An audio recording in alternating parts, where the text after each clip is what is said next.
A kiss that started a revolution. Sofia Lombardi had never wanted anything to do with the mafia. But when her father made a deal with the wrong people and disappeared overnight, she learned the hard way that bloodlines were never truly erased. A single note arrived on her doorstep. Your father's debt is now yours. The next day, a man in a tailored suit walked into her cafe, his dark eyes assessing her like a problem he already knew how to solve. You have two choices, he murmured, placing a contract on the table. Sign this or watch everything you love burn. Chapter 1. The Scent of Coffee and Fear. The aroma of freshly ground espresso beans usually brought Sofia Lombardi a sense of calm, a comforting ritual that anchored her to the familiar rhythm of her life. This morning, however, the rich, dark scent was laced with a bitter undercurrent of fear. The small cafe, Café Sol, nestled in a quiet corner of Florence, had always been her sanctuary, a world away from the whispers and shadows that had haunted her childhood.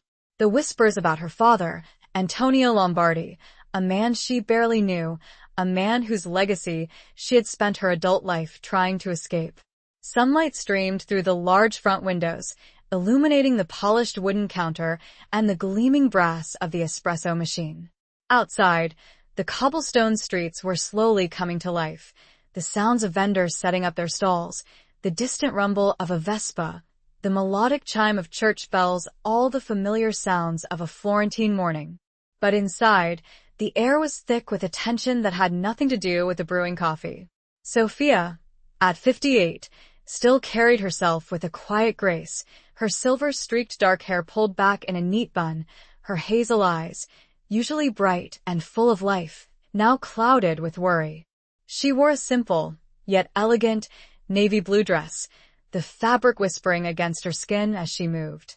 Her hands, though showing the fine lines of time and countless hours spent working, moved with practiced efficiency as she prepared a cappuccino for her first customer of the day, Signora Rossi, an elderly woman who had been coming to the cafe for as long as Sofia could remember.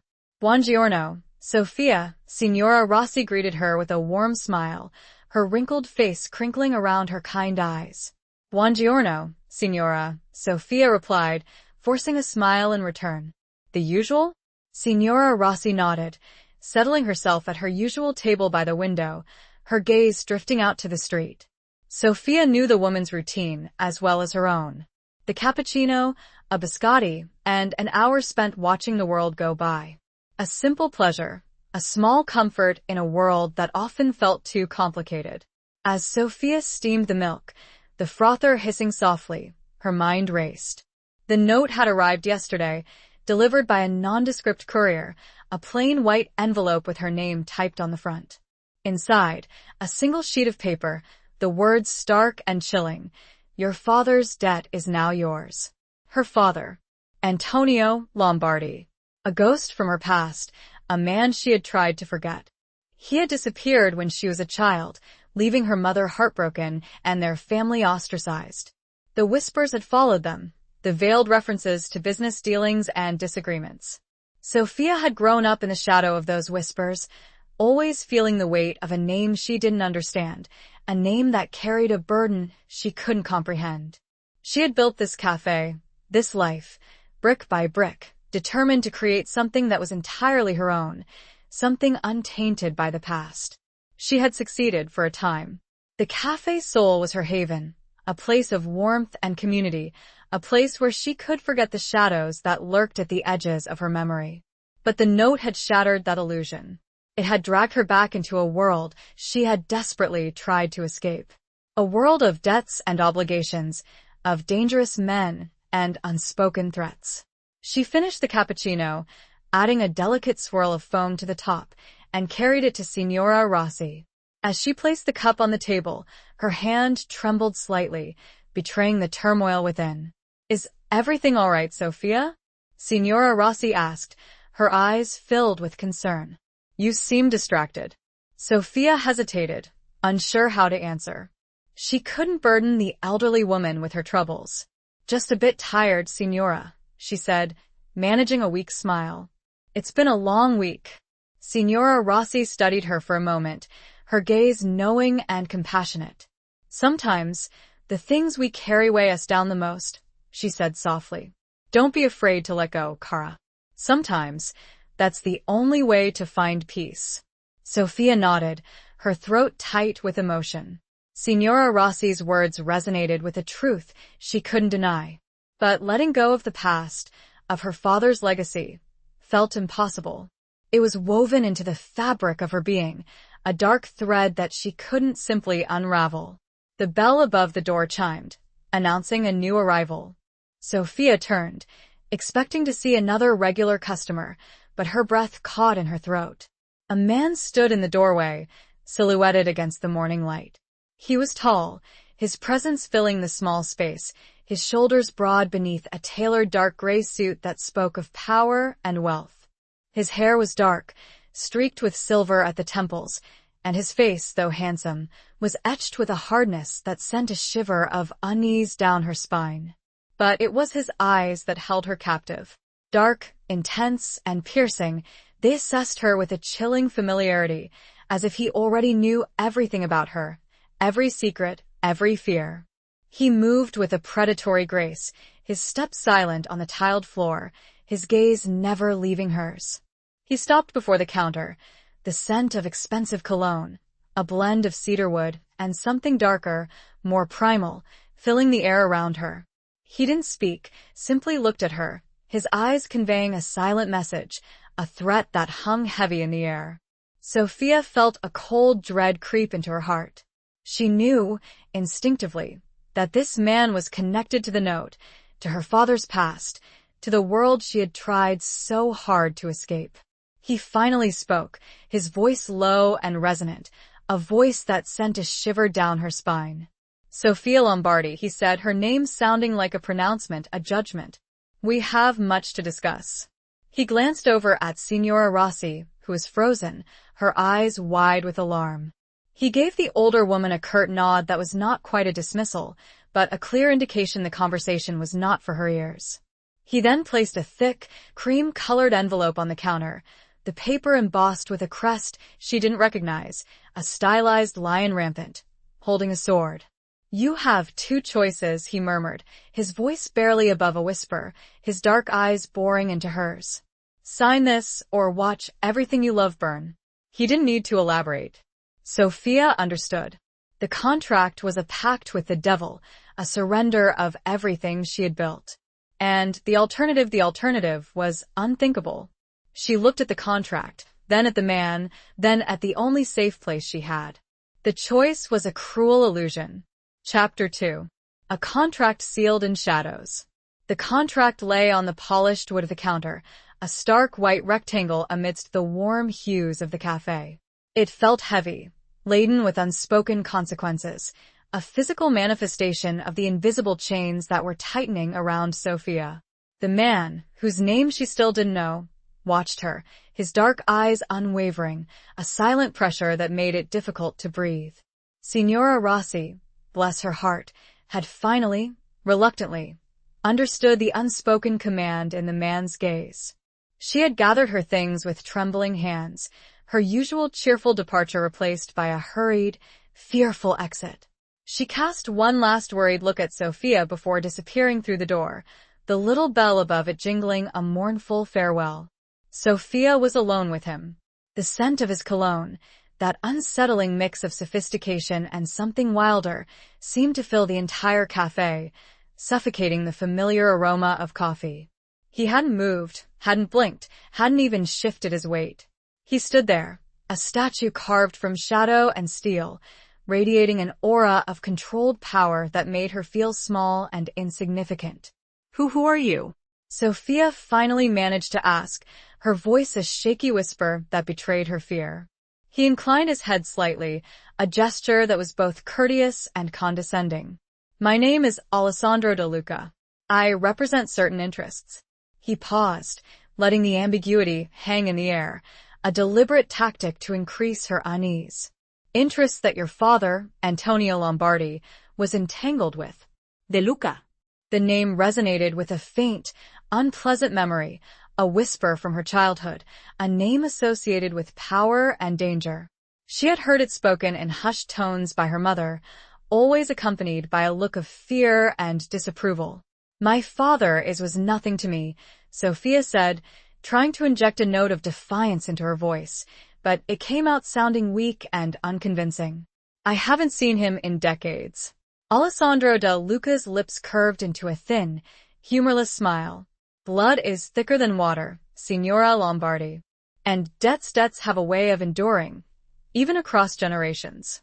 He gestured towards the contract. "Your father made certain agreements. He failed to honor them. The debt now falls to you." Sophia looked at the contract again, her mind reeling. She didn't need to read it to know what it contained. It was a surrender, a forfeiture of everything she had worked for. Her cafe, her home, her independence, all of it would be gone. "I have nothing of value," she said, her voice trembling. "This cafe, it's all I have." "It is a start," Alessandro said, his voice devoid of any emotion. "But it is not enough. The debt is substantial." He leaned closer, his voice dropping to a conspiratorial whisper. "However, there are other ways to settle this matter." His gaze lingered on her, a slow, deliberate appraisal that made her skin crawl. It wasn't overtly sexual, but it was possessive, calculating. He was assessing her, not as a woman but as an asset, a potential solution to a problem. Sophia felt a surge of anger, a spark of defiance that momentarily overcame her fear. "I will not be used," she said, her voice gaining a little strength. "I will not be a pawn in your games." Alessandro chuckled, a low, rumbling sound that sent another shiver down her spine. "You misunderstand, Signora Lombardi. I am not offering you a choice. I am offering you an opportunity. An opportunity to protect what is yours, to avoid unpleasant consequences." He straightened up, his posture regaining its rigid formality. "The contract outlines the terms. You will assist us. You will provide certain services. In return, the debt will be managed." "Services?" Sophia asked, her voice laced with suspicion. "What kind of services?" Alessandro's smile returned, cold and enigmatic. "Let us just say that you have certain qualities that are valuable to us. Your discretion, your inconspicuousness, your ability to blend in." He was talking about her life, her carefully constructed anonymity, the very thing she had used to distance herself from her father's world. He was going to use that against her, turn her into a tool, a shadow operative in their clandestine dealings. Sophia felt a wave of despair wash over her. She was trapped. There was no escape. She could refuse and lose everything, face the unknown consequences that Alessandro had so subtly hinted at. Or she could sign the contract, become a part of the world she had always feared, and hope that somehow she could survive. Her hand trembled as she reached for the contract. The paper felt cold and smooth beneath her fingertips. She picked up the pen that Alessandro had placed beside it, a heavy, silver pen engraved with the same lion crest as the envelope. It felt like a weapon in her hand, a tool of her own destruction. She looked at Alessandro, her eyes searching his for any sign of compassion, any hint of mercy. But his face was a mask, impassive and unyielding. He was a predator, and she was his prey. With a heavy heart and a hand that shook uncontrollably, Sophia Lombardi signed her name on the dotted line. The ink flowed smoothly, black and permanent, sealing her fate. The moment the pen left the paper, she felt a shift, a subtle change in the atmosphere. The air seemed to crackle with a new energy, a dangerous energy that both terrified and, strangely, exhilarated her. Alessandro took the contract, his fingers brushing hers for a fleeting moment, a touch that sent a jolt of electricity through her. He examined her signature, his lips curving into a satisfied smile. "Welcome to the family, Signora Lombardi," he said, his voice soft, almost a caress. The casual endearment, the implicit claim, hinted at something deeper, a connection she had no desire to make. It also, however, stirred something within her, a sense of power that she hadn't realized she wanted until this very moment. He folded the contract and placed it in his inside jacket pocket, the movement smooth and practiced. "We will be in touch," he said. "You will receive further instructions." He turned to leave, his movements as silent and graceful as they had been when he entered. But before he reached the door, he paused, turning back to look at her, his dark eyes holding hers captive once more. "One more thing, Signora Lombardi," he said, his voice low and intense. "Loyalty is paramount. Betrayal will not be tolerated." He met her confused stare with one of his own. His next words made no sense, yet they would come to haunt her later. He said, almost sadly, "The sins of the father are rarely just his own, no matter how far the child runs." Then, he was gone, disappearing into the bustling streets of Florence, leaving Sophia alone in her cafe. The scent of coffee now mingled with the lingering aroma of his cologne, and the chilling realization that her life had irrevocably changed. Chapter 3. Echoes of a Life Left Behind. The silence that descended upon Café Sol after Alessandro de Luca's departure was deafening. It wasn't the peaceful quiet of a slow morning, it was the heavy, oppressive silence of a life irrevocably altered. Sophia stood behind the counter, the pen still clutched in her hand, the ink on the contract already dry, a binding agreement that felt like a brand on her soul. The sunlight that had streamed so brightly through the windows now seemed harsh, illuminating the dust motes dancing in the air, a stark reminder of the mundane reality that had been shattered. The familiar sounds of the city, the distant chatter of voices, the rumble of traffic, the clang of a distant tram seemed to belong to a different world, a world she no longer fully inhabited. She sank onto a stool behind the counter, her legs suddenly weak. Her gaze fell on the spot where the contract had lain, the polished wood now bearing only the faint impression of its presence. She felt numb, disconnected, as if she were watching her own life unfold from a distance. The image of Alessandro de Luca lingered in her mind, his dark eyes, his controlled demeanor, the unsettling mix of threat and allure that he exuded. His words echoed in her ears. "Welcome to the family, Signora Lombardi." The phrase, meant to be reassuring, had sent a chill down her spine. She was now part of a family she had never wanted, a family bound by secrets and shadowed by violence. The sins of the father, his parting words replayed in her mind. She had run and created a simple, honest life, but could she ever truly outrun it? Sophia closed her eyes, trying to conjure the image of her father, Antonio Lombardi. But the memories were fragmented, hazy, like pieces of a shattered mirror. She remembered a tall man, his face often obscured by shadow, his voice a low rumble that sometimes soothed, sometimes frightened. She remembered the hushed conversations between her parents, the arguments that ended with her mother in tears, the constant fear that hung in the air like a suffocating shroud. She remembered the day he disappeared. She had been 8 years old, playing in the small garden behind their apartment, her mother humming a lullaby as she hung laundry on the line. A black car had pulled up to the curb, 2 men in dark suits emerging, their faces grim. They had spoken to her mother in low voices, their words lost to the wind. Her mother had paled, her hands clutching her chest, her eyes wide with terror. The men had left, and her father had never come home. The following weeks had been a blur of whispers and hushed conversations, of relatives arriving with somber faces and offering condolences, of her mother's silent grief, her eyes red-rimmed and hollow. Sophia had never fully understood what had happened, only that her father was gone, and that their lives had changed forever. They had moved to a smaller apartment, her mother taking on extra sewing work to make ends meet. The whispers had followed them, the veiled references to her father's business dealings, the pitying glances from neighbors. Sophia had learned to ignore them, to build a wall around her heart, to focus on the present, on surviving. She had excelled in school, finding solace in books, in learning, in creating a world where she could control the narrative. She had dreamed of becoming a teacher, of sharing her love of knowledge with others. But financial constraints had forced her to abandon those dreams. She had taken on various jobs, working in shops, in offices, always saving, always striving for a better future. The Café Sol had been the culmination of those efforts, a testament to her resilience, her determination to create a life of her own, a life free from the shadows of the past.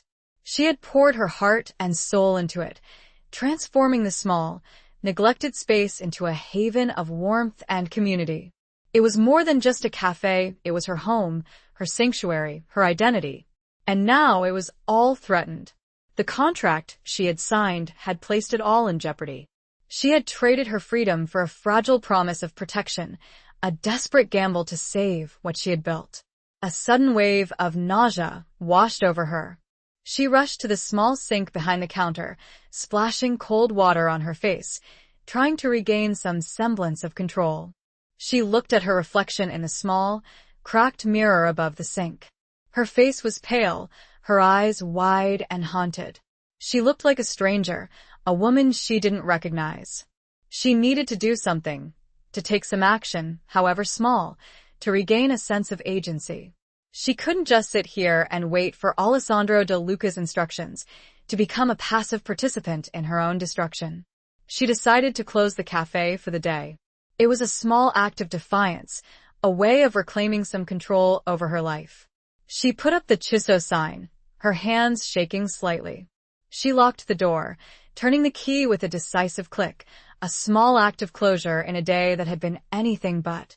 As she walked back through the empty cafe, her gaze fell on the small, framed photograph that sat on a shelf behind the counter.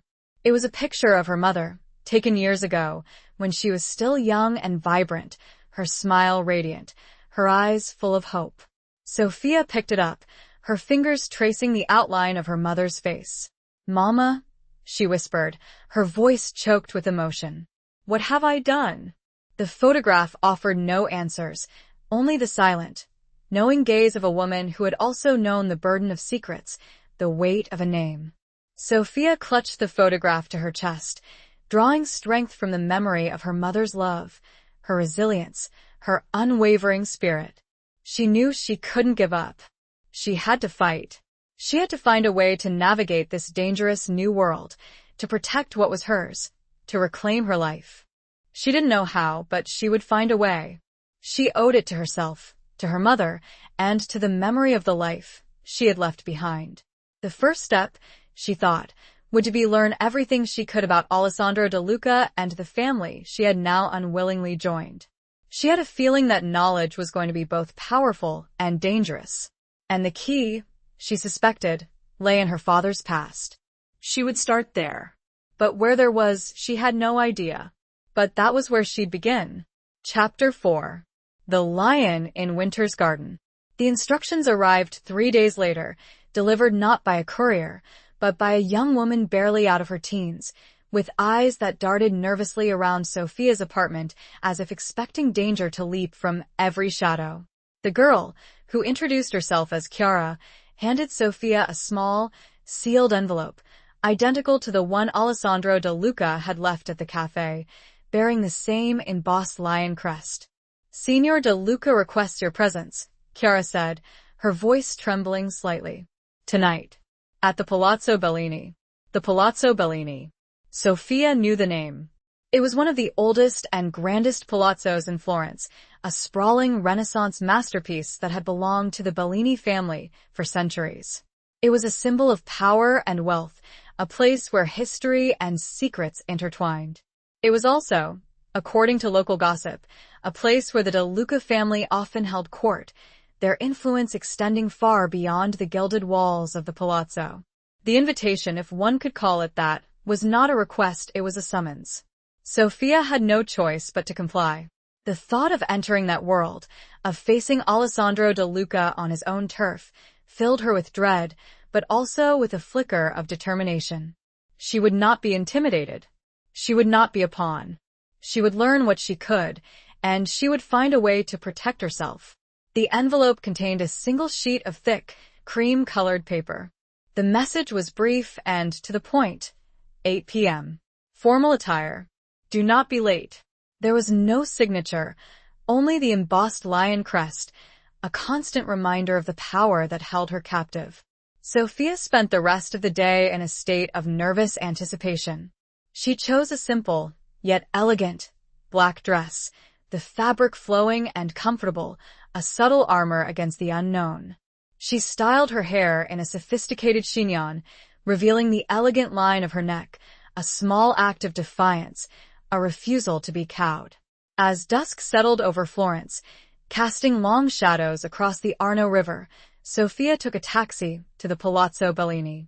The journey was short, but it felt like a passage into another world. The streets grew wider, the buildings grander. The air itself seemed to hum with a different energy, a mixture of old money and unspoken power. The taxi pulled up to the imposing wrought iron gates of the palazzo. 2 guards, dressed in dark suits, their faces impassive, scrutinized the taxi before opening the gates, allowing it to enter the long, winding driveway that led to the main entrance. The palazzo was even more magnificent up close. The facade, bathed in the warm glow of strategically placed spotlights, was a symphony of intricate carvings, arched windows, and towering columns.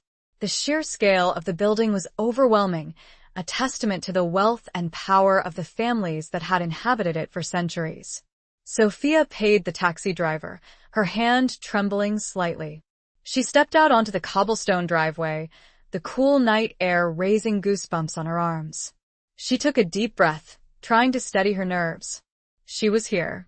There was no turning back.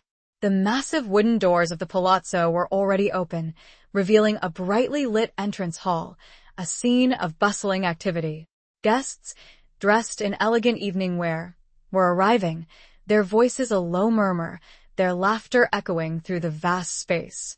A liveried servant approached Sophia, his posture deferential. Signora Lombardi? He asked, his voice soft and polite. Sophia nodded, her throat suddenly dry. Signor De Luca is expecting you. Please follow me. The servant led her through the crowded entrance hall, past groups of elegantly dressed guests, their conversations a mixture of Italian and English, their jewels glittering under the ornate chandeliers. Sophia felt a sense of unreality, as if she were walking through a dream, a scene from a movie she had never wanted to be a part of. They ascended a grand staircase, its marble steps worn smooth by centuries of footsteps. The walls were lined with portraits, the faces of long-dead Bellinis and a Lucas staring down at her, their eyes seeming to follow her every move. The servant led her down a long corridor, its walls adorned with tapestries and antique furniture. The air was thick with the scent of old wood and beeswax, a smell that spoke of history and tradition, of power and secrets. They stopped before a pair of tall, intricately carved wooden doors. The servant knocked softly, then opened the door, ushering Sophia inside. The room was a library, a vast space filled with floor-to-ceiling bookshelves, their shelves laden with leather-bound volumes. A fire crackled merrily in a large fireplace, casting a warm glow over the room, illuminating the rich colors of the Persian rugs that covered the floor. Alessandro De Luca stood by the fireplace, his back to the door, a glass of amber liquid in his hand. He was dressed in a dark, impeccably tailored suit, his posture relaxed, yet radiating an aura of controlled power. He turned as Sophia entered, his dark eyes meeting hers. He smiled, a slow, deliberate smile that didn't quite reach his eyes. Signora Lombardi, he said, his voice smooth and welcoming. Welcome to my humble abode. He took a sip of the amber liquid from his glass. Scotch. A surprisingly delightful creation from a barbarous land. He gestured towards a comfortable armchair near the fireplace. Please sit down. We have much to discuss. Sophia walked towards the armchair, her steps measured, her gaze fixed on Alessandro. She sat down, her back straight, her hands folded in her lap. She was determined to maintain a facade of composure, to hide the fear that churned within her. Alessandro sat down in the armchair opposite her, his gaze never leaving hers. He studied her for a moment, his eyes assessing, probing. You look beautiful, he said, his voice soft, almost a caress. The compliment, though unexpected, felt calculated, a subtle attempt to disarm her. Thank you, Sophia replied, her voice neutral. She would not be drawn into his games. Alessandro leaned forward, his elbows resting on his knees, his hands clasped together. I trust you received my instructions, he said. Yes, Sophia replied. I did. Good, Alessandro said. Then let us begin. Your father, Antonio Lombardi, was involved in certain transactions. Transactions that involved a significant amount of money. Money that is now missing. He paused, letting the weight of his words sink in. We believe you know something about it. Sophia's breath caught. This was it. The real reason for her summons. It wasn't just about the debt, it was about something more. Something hidden. She looked straight back at Alessandro. Her eyes narrowed. I told you, I know nothing about my father's affairs. The lie, she realized, came easier this time. Alessandro's smile was almost gentle, at odds with the fierce intelligence that blazed in the darkness of his gaze. He was toying with her. He knew she was lying. The question was, why? He spoke softly, looking out into his garden. The grounds here are ancient, you know. Many secrets lie buried here. Some are better left undisturbed. He turned back to Sophia, his voice still gentle, but some must be unearthed, no matter the cost. Chapter 5. Whispers in the Palazzo's Walls. Alessandro's words hung in the air, heavy with unspoken implications. The fire crackled in the hearth, the sound a counterpoint to the tense silence that had fallen between them. Sophia shifted in her chair, the soft leather a subtle reminder of the opulent surroundings, a world so far removed from her own. I understand your skepticism, Signora Lombardi, Alessandro continued, his voice regaining its smooth, measured tone. But I assure you, we are not interested in playing games. We simply want what is rightfully ours. And we believe you can help us find it. He stood up and walked over to a large window that overlooked a meticulously manicured garden, bathed in the soft glow of hidden lights. The scene was serene, peaceful, a stark contrast to the turmoil within Sophia. My father, he was involved with dangerous people, she said, her voice hesitant, choosing her words carefully. I heard things, whispers, but I never knew the details. Alessandro turned back to face her, his expression unreadable. Whispers can be very revealing, Signora Lombardi. Sometimes they hold more truth than official documents. He paused, his gaze intensifying. Tell me what you heard. Sophia hesitated. She was walking a tightrope, balancing between the need to protect herself and the desire to uncover the truth about her father, a truth that might hold the key to her freedom. She recounted the fragmented memories of her childhood, the hushed conversations, the arguments, the fear that had permeated their home. She spoke of the names she had overheard, names that meant nothing to her then, but now resonated with a chilling significance. Valenti, Moretti, Illinois Serpent. Alessandro listened intently, his face impassive, his eyes betraying nothing. He was a skilled interrogator, patient and persistent, drawing out information with a subtle mix of pressure and persuasion. Il Serpent, he repeated, the name rolling off his tongue like a venomous snake. The Serpent. A colorful character. Your father had dealings with him? Sophia nodded, a knot forming in her stomach. I think so. I remember my mother, she was terrified of him. She used to say he was evil. Alessandro chuckled, a low, mirthless sound. Evil is a subjective term, Signora Lombardi. What is evil to one person may be necessary to another. He returned his chair, his gaze fixed on Sophia. Tell me more about your father's disappearances. He was prone to them? Sophia frowned, a wave of confusion washing over her. Disappearances? No. He disappeared once. When I was 8. That was it. Alessandro raised an eyebrow, a flicker of surprise crossing his face. That is not what our information suggests.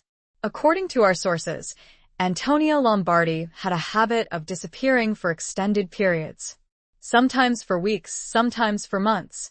Always returning with gifts for your mother, for you. Sophia stared at him, her mind reeling. This was news to her. Her mother had never mentioned any other disappearances. She had always portrayed her father's departure as a singular event, a devastating blow that had shattered their lives. I don't understand, she said, her voice shaking.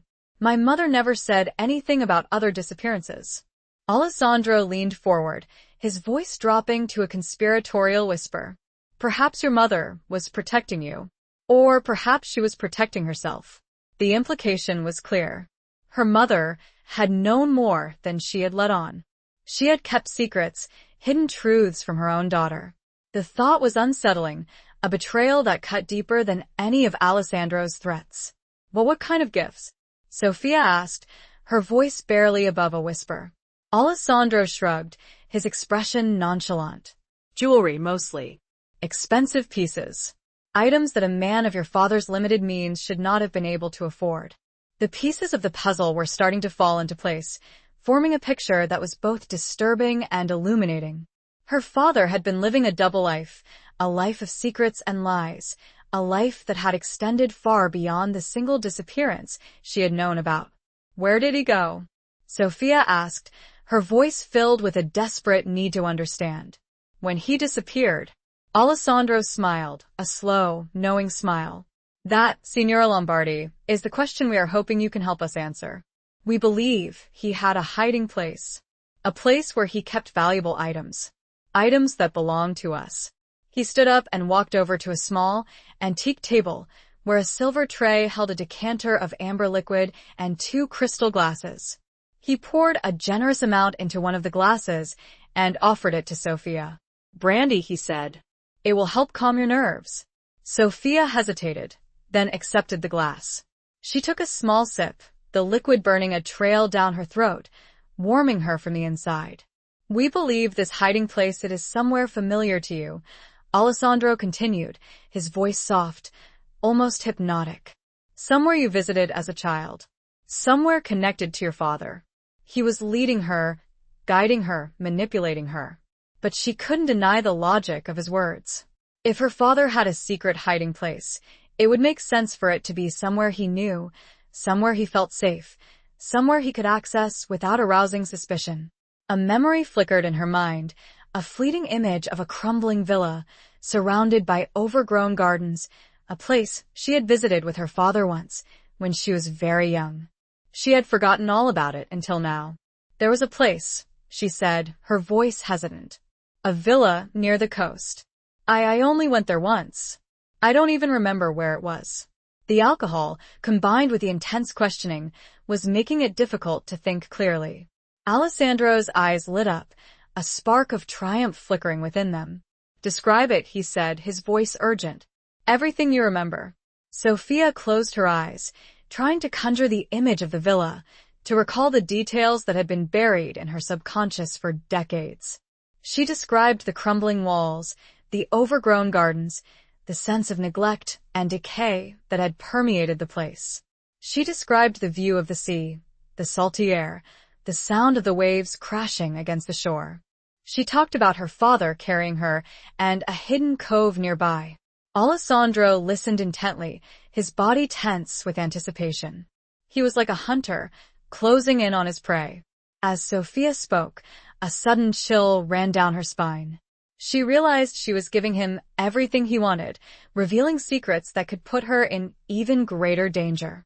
But she couldn't stop. She was caught in his web, drawn in by his power, his charisma, his unwavering belief that she held the key to his missing fortune. And a small voice added, she was driven by her own need to know. It was called Villa Rosa, she said, the name surfacing from the depths of her memory. "Yes. I'm sure of it." Villa Rosa. Alessandro stood very still for several long, silent beats. Then, very quietly, almost to himself, he repeated, "Villa Rosa." He glanced over at her, and a strange look flittered across his face. Something she couldn't quite decipher was gone too quickly. "Interesting," he muttered. Then he turned back and added, louder, "Very interesting indeed." Chapter 6. Masks of Civility and Deceit. The revelation of Villa Rosa seemed to shift the atmosphere in the room.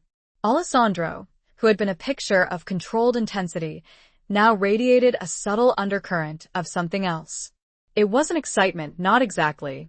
It was closer to a grim satisfaction, as if a long-suspected truth had finally been confirmed. He refilled his brandy glass, the clinking of crystal against crystal the only sound in the room for a moment.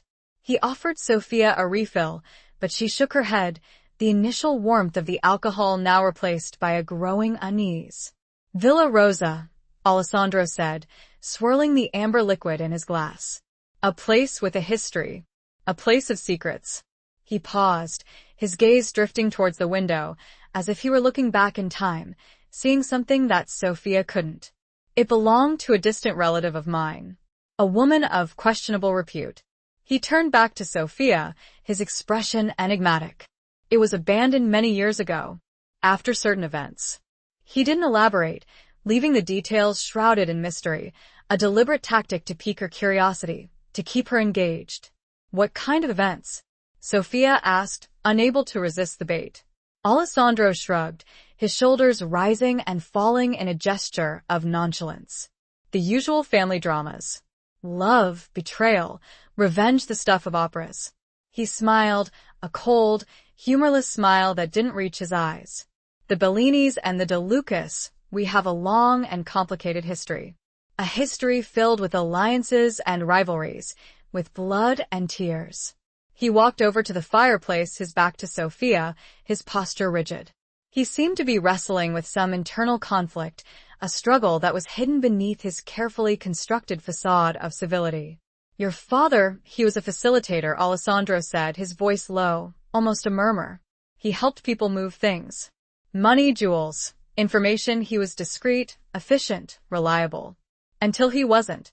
He turned back to face her, his eyes dark and intense.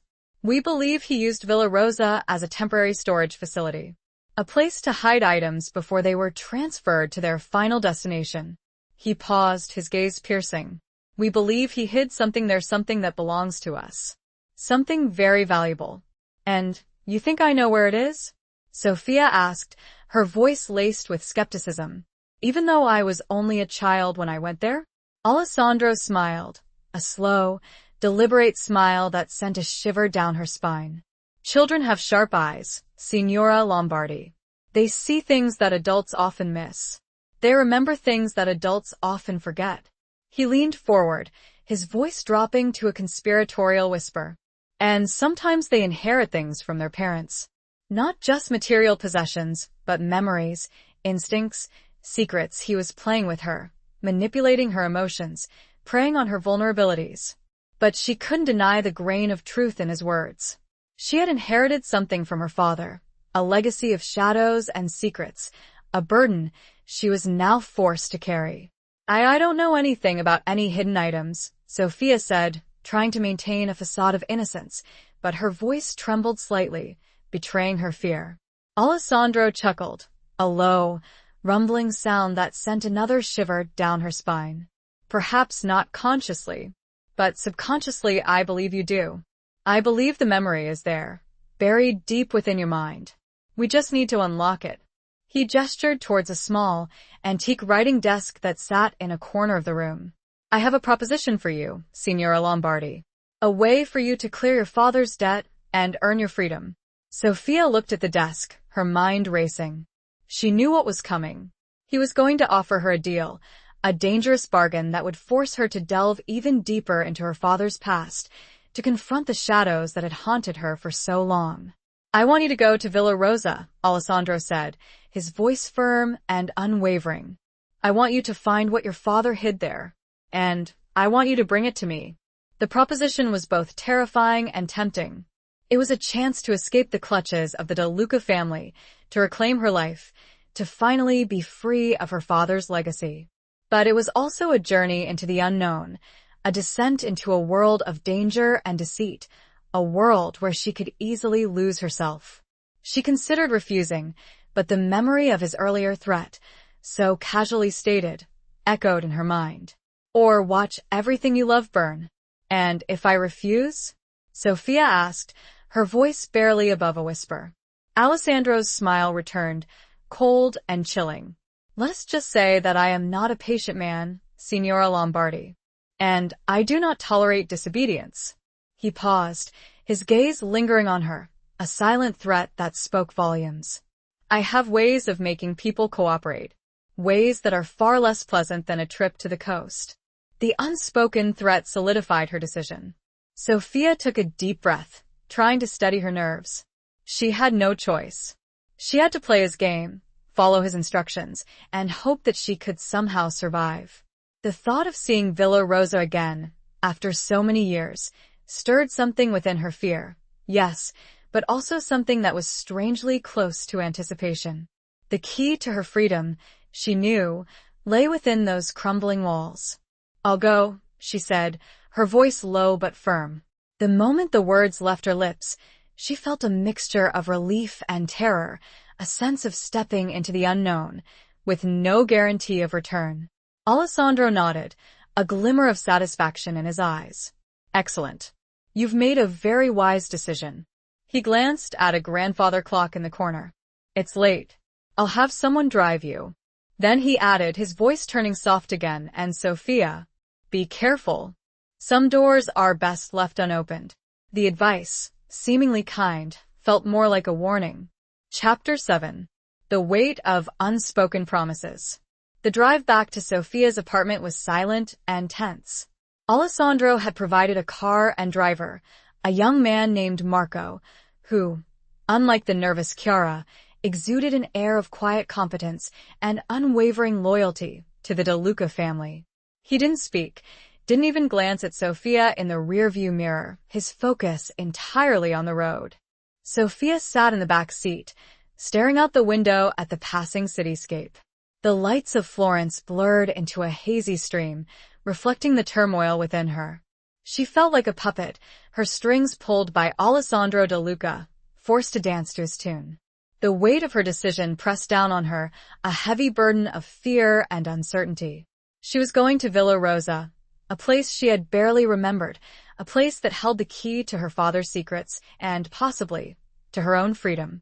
But she was also stepping into a dangerous game, a world of hidden agendas and unspoken threats, a world where she could easily become a casualty. She thought of her mother, of the secrets she had kept, of the life she had hidden from her. The revelation that her father had disappeared multiple times, that he had lived a double life, had shattered her image of her parents, of her family, of her own past. She wondered what her mother would have thought of her current predicament. Would she have approved of her decision to cooperate with Alessandro De Luca? Would she have advised her to run, to hide, to disappear, as her father had done? The questions swirled in her mind, unanswered, unanswerable. She felt alone, adrift in a sea of uncertainty, with no one to turn to, no one to trust. The car pulled up to her apartment building, the familiar sight a small comfort in the midst of her turmoil. Marco opened the door for her, his expression impassive. "Grazie," Sophia said, her voice barely above a whisper. Marco nodded, a curt, professional gesture. He didn't offer any words of reassurance, any hint of sympathy.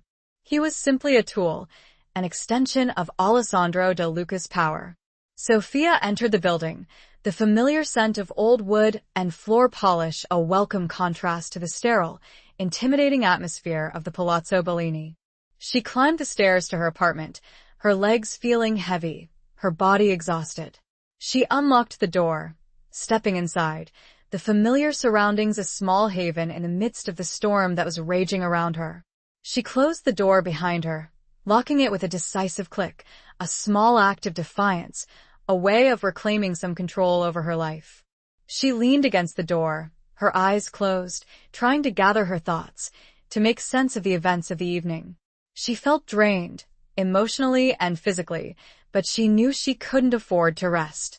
She had to prepare for her trip to Villa Rosa, to gather information, to formulate a plan.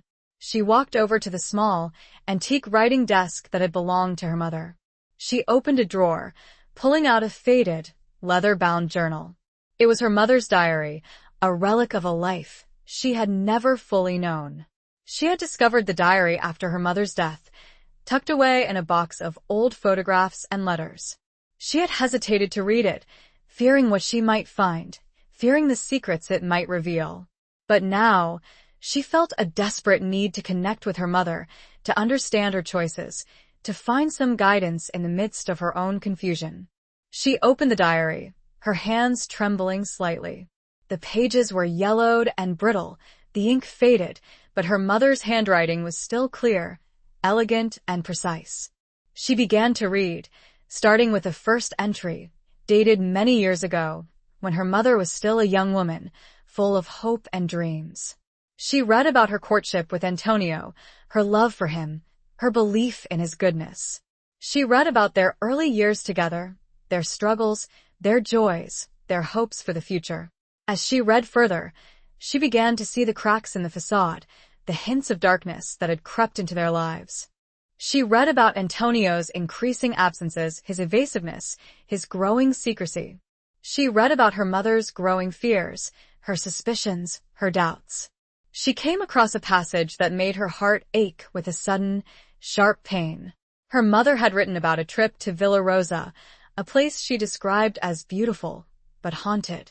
She had written about her unease, her sense of foreboding, her feeling that something was not right. Sophia closed the diary, her mind racing. Her mother had felt it too. The darkness that surrounded Villa Rosa, the secrets that lay hidden within its walls. She had sensed the danger, the threat that her father had brought into their lives. She looked around her apartment, at the familiar objects that had surrounded her for years, the photographs, the books, the small trinkets that held memories of a life she had thought she knew. But now, everything seemed different, tainted by the shadows of her father's past, by the secrets her mother had kept.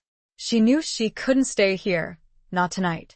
She needed to be somewhere else, somewhere safe, somewhere she could think, somewhere she could plan. She packed a small bag, throwing in a few clothes, toiletries, and the photograph of her mother. She grabbed her mother's diary, feeling that somehow it would give her strength. She looked at the phone, considering calling someone, anyone, but who could she trust? Who would understand? She decided to go to the Café Sol. It was the only place she felt truly safe, the only place that was entirely her own, the only place that was untainted by the De Luca family. She left the apartment, locking the door behind her. She walked through the quiet streets of Florence, the night air cool against her skin. She felt a sense of urgency, a need to escape, to put distance between herself and the suffocating weight of her past. And to do it before Alessandro's instructions arrived. She didn't want to be found, not yet. Not until she knew what she was going to do. As she approached the cafe, she saw a light on inside. Her heart skipped a beat. Had Alessandro sent someone? Was she already being watched? She cautiously approached the door, peering through the window. She saw a figure inside, silhouetted against the light. It wasn't Marco, or any of the other De Luca men she had seen. It was a woman. A familiar woman. Sophia unlocked the door, stepping inside. The woman turned, her face illuminated by the soft glow of the lamp. It was Signora Rossi, her eyes red-rimmed, her expression filled with concern. Sophia, cara, Signora Rossi said, her voice trembling. I was so worried. I saw that man. I knew something was wrong. The older woman's worry was a balm to Sophia's raw nerves. For the first time that day, she felt a flicker of genuine human connection. But where it would lead, she had no idea. Chapter 8. A dance on the edge of a knife. Signora Rossi's presence in the cafe, her genuine concern, was a small island of normalcy in the turbulent sea of Sophia's life. The elderly woman had brewed a pot of chamomile tea, its gentle aroma filling the air, a comforting scent that momentarily eased Sophia's anxiety. Sit, cara, Signora Rossi said, gesturing towards a small table near the window. Tell me everything. Sophia hesitated. She had always been a private person, reluctant to share her burdens with others. But there was something about Signora Rossi's kind eyes, her unwavering support, that made her want to confide in her, to unburden herself of the weight she was carrying. She sat down, the warmth of the tea seeping into her chilled hands. She recounted the events of the past few days, starting with the arrival of the note, the meeting with Alessandro De Luca, the contract, the revelation of Villa Rosa. She spoke of her father's secrets, her mother's hidden knowledge, her own fear and uncertainty. Signora Rossi listened intently, her expression a mixture of sympathy and concern. She didn't interrupt, didn't offer any judgments, simply allowed Sophia to speak, to release the pent-up emotions that had been churning within her. That man De Luca, Signora Rossi said, her voice low and filled with a quiet anger. He is Malavita. Mafia. I knew it. I saw it in his eyes. Sophia nodded, a chill running down her spine. She had known it too, instinctively, from the moment she had seen him. But hearing it spoken aloud, confirmed by someone she trusted, made it even more real, more terrifying. My own husband, God rest his soul, he had dealings with them, Signora Rossi continued, her voice trembling slightly. Years ago. It was a mistake that cost him dearly. She didn't elaborate, didn't go into details, but Sophia understood. She had seen the fear in Signora Rossi's eyes, the shadow of a past that still haunted her. What should I do? Sophia asked, her voice desperate. I don't know who to trust. I don't know where to turn. Signora Rossi reached across the table, taking Sophia's hand in hers. Her grip was surprisingly strong, her touch reassuring. You must be careful, Cara, she said, her voice firm. These people, they are dangerous. They will use you, manipulate you, discard you when you are no longer useful. She paused, her gaze intense. But you are not alone. I will help you. We will figure this out together. Sophia felt a surge of gratitude, a flicker of hope in the midst of her despair. Signora Rossi's offer of help was unexpected, but it was also a lifeline, a connection to a world outside the clutches of the De Luca family. There is an old friend of my husband's, Signora Rossi continued, her voice thoughtful. He knows things. He understands the ways of these people. He might be able to advise us. Who is he? Sophia asked, her curiosity piqued. Signora Rossi hesitated, her eyes clouding with a mixture of apprehension and determination. His name is Giovanni. He used to be one of them, but he got out. He lives quietly now. He owes me a favor. The revelation was surprising, but it also made sense. Signora Rossi, despite her gentle demeanor, had a strength, a resilience, that hinted at a past life, a life that had intersected with the shadows of the underworld. Can you contact him? Sophia asked, her voice hopeful. Signora Rossi nodded. I will, but it will take time. He is cautious. He doesn't trust easily. She paused, her gaze fixed on Sophia. In the meantime, you must be careful. You must not arouse De Luca's suspicion. You must play along. Pretend to cooperate. It was a dangerous game, a dance on the edge of a knife. But Sophia knew she had no choice. She had to play Alessandro's game, follow his instructions, while secretly seeking a way out, a way to protect herself and reclaim her life. She would take Signora Rossi's advice to heart. I will, Sophia said, her voice firm. I will be careful. She had a very uneasy feeling about Giovanni. But right now, she needed all the help she could get. Signora Rossi squeezed her hand, her touch reassuring. Good. Now, drink your tea. You need to rest. You have a long journey ahead of you. Sophia finished her tea, the warmth spreading through her body, calming her nerves. She felt a little stronger, a little more prepared to face the challenges that lay ahead. Signora Rossi insisted that Sophia stay at the cafe for the night, offering her the small, spare room at the back, a room that was usually used for storage. Sophia gratefully accepted, feeling safer within the familiar walls of the Café Sol than in her own apartment.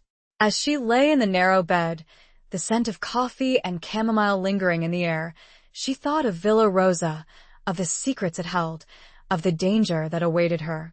She thought of her father, of her mother, of the tangled web of their lives, of the legacy she had inherited. She knew the journey would be perilous, that she would face obstacles, betrayals, and perhaps even death. But she also knew that she couldn't give up. She had to fight. She had to find a way to break free from the shadows of the past, to reclaim her life, to create a future that was her own. She closed her eyes, her mind filled with images of crumbling walls, overgrown gardens, and the vast, unforgiving sea. She drifted off to sleep, her dreams a mixture of fear and anticipation, of darkness and light. She dreamed of a hidden cove and a small, wooden box. When she awoke, she was sweating. The image had been so clear, so real, that she now felt a little closer to understanding her father and perhaps Alessandro's obsession with Villa Rosa. It also felt like a warning. She resolved that the moment the sun rose, she would begin her journey. She had a feeling she would not have much time. She was right. Just as she was finishing a quick espresso, Chiara arrived, her eyes darting around nervously, carrying once again a small, familiar, cream-colored envelope with the De Luca crest. "He wants you to leave immediately," she whispered. "A car is waiting." Chapter 9. Beneath the Surface of Stone. The journey to Villa Rosa was a blur of winding coastal roads, breathtaking views of the turquoise sea, and a growing sense of unease that settled deep in Sophia's stomach. The car, a sleek, black sedan, was driven by Marco, his silence as impenetrable as ever. Chiara sat in the front passenger seat, her nervousness palpable, her eyes constantly scanning the surroundings. Sophia sat in the back, clutching her mother's diary, the leather-bound volume a tangible link to a past she was desperately trying to understand. She had read more of the entries during the early hours of the morning, finding fragments of information, hints of her father's double life, but nothing concrete, nothing that explained his connection to Villa Rosa. The villa itself was even more dilapidated than Sophia remembered. It stood on a promontory overlooking the sea, its once grand facade now crumbling, its walls covered in ivy and creeping vines. The gardens, once meticulously manicured, were now a wild tangle of overgrown bushes, weeds, and wildflowers. The air was thick with the scent of salt and decay, a smell that spoke of neglect and forgotten memories. The car stopped at the rusted, wrought iron gates, which creaked open with a mournful groan as Marco pressed a button on a remote control. They drove up the long, winding driveway, the tires crunching on gravel and overgrown weeds. As they approached the villa, Sophia felt a strange mixture of fear and familiarity. It was like stepping back into a dream, a half-forgotten memory that was both unsettling and strangely comforting.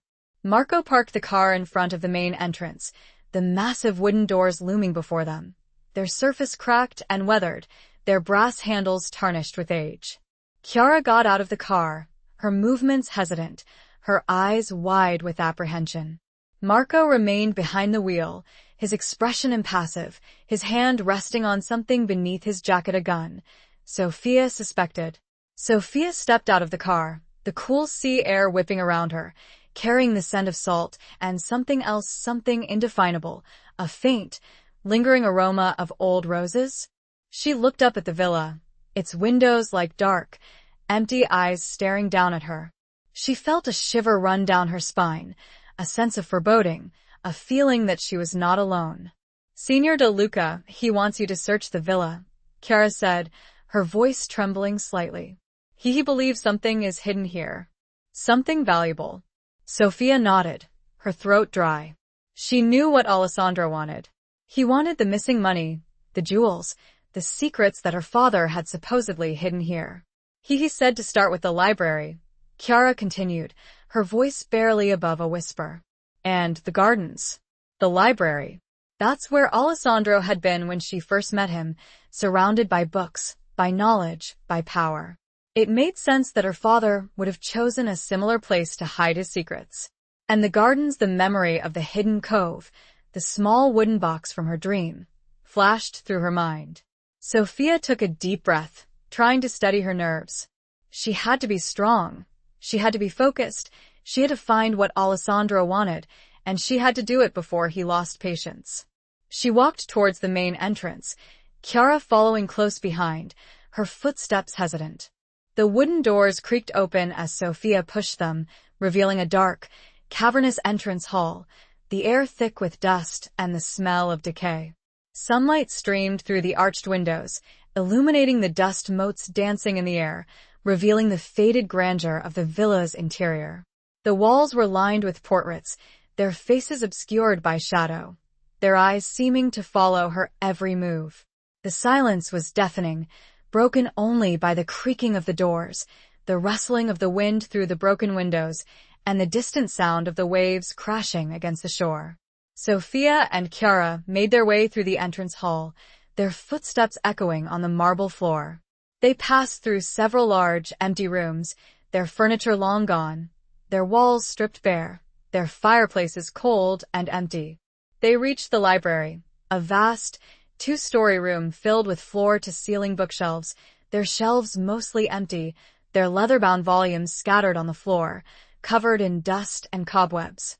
A large, empty fireplace dominated one wall, its mantelpiece cracked and crumbling. A few pieces of broken furniture lay scattered around the room, remnants of a life that had once been lived here. Sophia felt a sense of sadness, of loss, as she looked around the room. It was a place of knowledge, of learning, of stories, but it was also a place of decay, of secrets, of hidden truths. She felt her father's presence, somehow. "Start searching," Sophia said to Chiara, her voice firm, trying to project an air of confidence she didn't feel. "Look for anything unusual. Any hidden compartments. Any loose floorboards. Anything that doesn't belong." She really had no idea what she was looking for. Chiara nodded, her eyes wide with apprehension. She began to search the bookshelves, her hands trembling as she ran them along the dusty spines, pulling out books, examining them, putting them back. Sophia walked over to the fireplace, her gaze drawn to the cracked mantelpiece. She ran her hand along the cold stone, feeling the rough texture, the uneven surface. She noticed a small, almost imperceptible gap between two of the stones, a gap that was barely visible to the naked eye. She tried the stones, and was shocked to discover one moved slightly under pressure. She pressed on the stone, her heart pounding in her chest. She felt a slight click, a subtle shift in the structure of the mantelpiece. A section of the stone slid inwards, revealing a small, hidden compartment. Sophia reached into the compartment, her fingers brushing against something cold and hard. She pulled it out, her breath catching in her throat. It was a small, wooden box, intricately carved, its surface covered in a layer of dust. It was the box from her dream. The realization hit her with the force of a physical blow. This was it. This was what Alessandra was looking for. This was what her father had hidden. But what was inside? And why did she have the sudden, overwhelming feeling that she shouldn't open it? That some things were better left buried? That advice, spoken in Alessandra's voice, rang in her ears. Some doors are best left unopened. She stared at the box, her heart pounding. Chapter 10. Cracks in the foundation. The wooden box sat heavy in Sophia's hand, its weight disproportionate to its size. It was old, the wood darkened with age, the carvings worn smooth in places, as if it had been handled many times. The dust that coated its surface clung to her fingers, a tangible connection to the past, to her father, to the secrets he had hidden within these crumbling walls. Chiara, who had been silently searching the bookshelves, turned to Sophia, her eyes wide with a mixture of fear and curiosity. "What is it?" she whispered, her voice barely audible above the rustling of the wind through the broken windows. Sophia didn't answer. She was torn between the desire to open the box, to uncover its secrets, and a growing sense of dread, a premonition that its contents would change everything, perhaps irrevocably for the worse. She looked around the library, her gaze sweeping across the empty bookshelves, the scattered furniture, the dusty floor. She felt a sense of isolation, of being cut off from the world, trapped in this decaying villa with its hidden secrets and its unspoken threats. She knew she couldn't open the box here, not with Chiara watching, not with Marco waiting outside, his loyalty to Alessandro de Luca unwavering. She needed to find a safe place, a private place, where she could examine its contents without fear of interruption or betrayal. "It's nothing," Sophia said to Chiara, her voice betraying her inner turmoil. "Just an old box." She slipped the box into the large pocket of her dress, the fabric concealing its presence, its weight a constant reminder of the secrets it held. "Keep searching," she said to Chiara, her voice regaining some of its firmness. "There might be other things." Chiara nodded, her eyes still fixed on Sophia, her expression questioning. She clearly didn't believe her, but she was too intimidated to challenge her. Sophia walked out of the library, leaving Kiara to continue her search. She needed to get away, to clear her head, to find a place where she could think, where she could decide what to do with the box. She wandered through the villa, her footsteps echoing on the marble floors. She passed through several empty rooms, their walls stripped bare, their fireplaces cold and empty.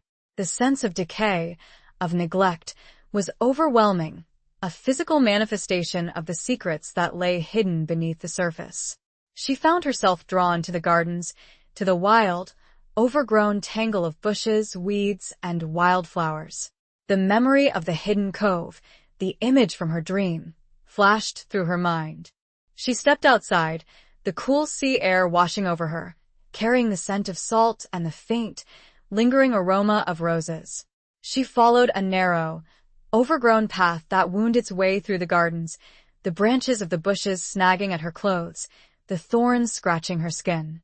The path led her to a secluded corner of the garden, a small, hidden clearing overlooking the sea. In the center of the clearing stood a crumbling stone fountain, its water long gone, its basin filled with dead leaves and debris. Beyond the fountain, a narrow, rocky path descended towards the sea, disappearing into a dense thicket of trees and bushes. It was the hidden cove from her dream, the place where her father had taken her, the place where he had, perhaps, hidden other secrets. Sophia sat down on the edge of the fountain, her hands trembling slightly. She pulled the wooden box from her pocket, its weight a reassuring presence in her hand. She looked around the clearing, her gaze scanning the surrounding trees and bushes, ensuring that she was alone, that she was not being watched. She took a deep breath, trying to steady her nerves. She was about to open the box, to unlock its secrets, to confront the past that had haunted her for so long. She hesitated for a moment, her fingers tracing the intricate carvings on the box's surface. She thought of her father, of her mother, of the lives they had lived, of the secrets they had kept. She thought of Alessandro De Luca, of his power, his ruthlessness, his unwavering determination to find what was hidden within this villa. She knew that opening the box was a risk, a dangerous gamble that could have far-reaching consequences. But she also knew that she couldn't run from the past any longer. She had to face it, to understand it, to find a way to break free from its grip. With a trembling hand, she lifted the lid of the box. The hinges creaked, protesting after years of disuse. The scent of old wood and something else of faint, metallic aroma wafted up from within. Inside the box, nestled on a bed of faded velvet, lay a collection of items, a small, antique key, a folded piece of paper, yellowed with age, and a single, tarnished silver locket, engraved with the initial A. Sophia's heart pounded in her chest. These were not the jewels, the money, that Alessandro De Luca was expecting. These were something else, something personal, something that belonged to her father, or perhaps, to someone he had loved. She picked up the key, its cold metal surface chilling her fingertips. It was small, intricate, its design unlike any she had ever seen. She wondered what lock it opened, what secrets it held. She picked up the folded piece of paper, her hands trembling as she unfolded it. It was a letter, written in her father's handwriting, the ink faded, but still legible. The letter was addressed to Mia Cara Isabella. Sophia's breath caught. Isabella? Who was Isabella? The letter began with a date from over 30 years ago. It was clearly not to her mother, whose name was Elena. Just as she began to read further, absorbing her father's words to this unknown woman, words of love, of longing, of regret, she heard a twig snap nearby. Someone was approaching. Her time alone, she realized with chilling clarity, was over. Chapter 11. The storm breaks. The sound of the snapping twig shattered the fragile piece of the hidden clearing. Sophia quickly folded the letter, stuffing it back into the box along with the key and the locket. She snapped the lid shut, her heart pounding against her ribs like a trapped bird. She slipped the box back into her dress pocket, her hand instinctively covering it, as if to protect it from prying eyes. She stood up, her senses on high alert, scanning the surrounding trees and bushes, trying to identify the source of the sound. The wind rustled through the leaves, carrying the scent of salt and the distant sound of the waves crashing against the shore. But there was another sound, a faint, almost imperceptible rustling, the sound of someone moving stealthily through the undergrowth. It wasn't Chiara. Sophia was sure of that. Chiara was too timid, too afraid to venture into the overgrown gardens alone. It had to be Marco. Alessandro must have instructed him to keep an eye on her, to ensure that she didn't try to escape, to make sure she found what he was looking for. Or was it someone else? Someone connected to her father's past? Someone who knew about the box. The thought sent a shiver of fear down her spine. She considered making a run for it, trying to escape through the dense thicket of trees and bushes, but she knew it was futile. Marco was undoubtedly armed, and he was probably faster and stronger than she was. She was trapped, cornered, with no way out. She decided to play it cool, to pretend that she hadn't heard anything, that she was simply enjoying the view, the solitude of the clearing. She walked over to the edge of the promontory, gazing out at the turquoise sea, the waves crashing against the rocks below. Beautiful, isn't it? A voice said, startling her. Sophia turned, her heart leaping into her throat. It wasn't Marco. It was Alessandro De Luca. He stood at the entrance to the clearing, his posture relaxed, yet radiating an aura of controlled power. He was dressed in a casual, yet elegant, outfit, a stark contrast to the formal attire he had worn at the Palazzo Bellini. Signor De Luca, Sophia said, her voice betraying her surprise and unease. I didn't expect you. Alessandro smiled, a slow, deliberate smile that didn't quite reach his eyes. I decided to check on your progress, he said, his voice smooth and velvety. And I couldn't resist the allure of Villa Rosa. It has a certain charm. Wouldn't you agree? He walked towards her, his steps silent on the overgrown path, his gaze fixed on her. He was like a predator, stalking his prey, enjoying the chase, the anticipation of the kill. I was just exploring the gardens, Sophia said, trying to maintain a facade of composure, but her voice trembled slightly, betraying her fear. Alessandro stopped a few feet away from her, his eyes scanning the clearing, taking in the crumbling fountain, the overgrown bushes, the narrow path that led down to the sea. And have you found anything interesting? He asked, his voice laced with a subtle hint of menace. Sophia hesitated.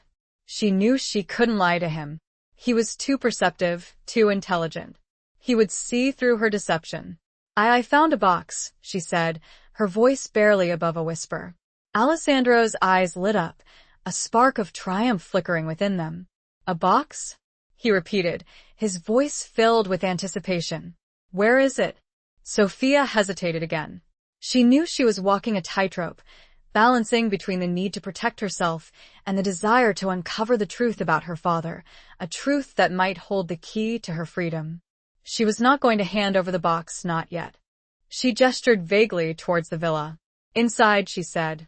In the library. Alessandro frowned, his expression darkening. Bring it to me, he said, his voice firm and unwavering. Sophia knew she couldn't refuse.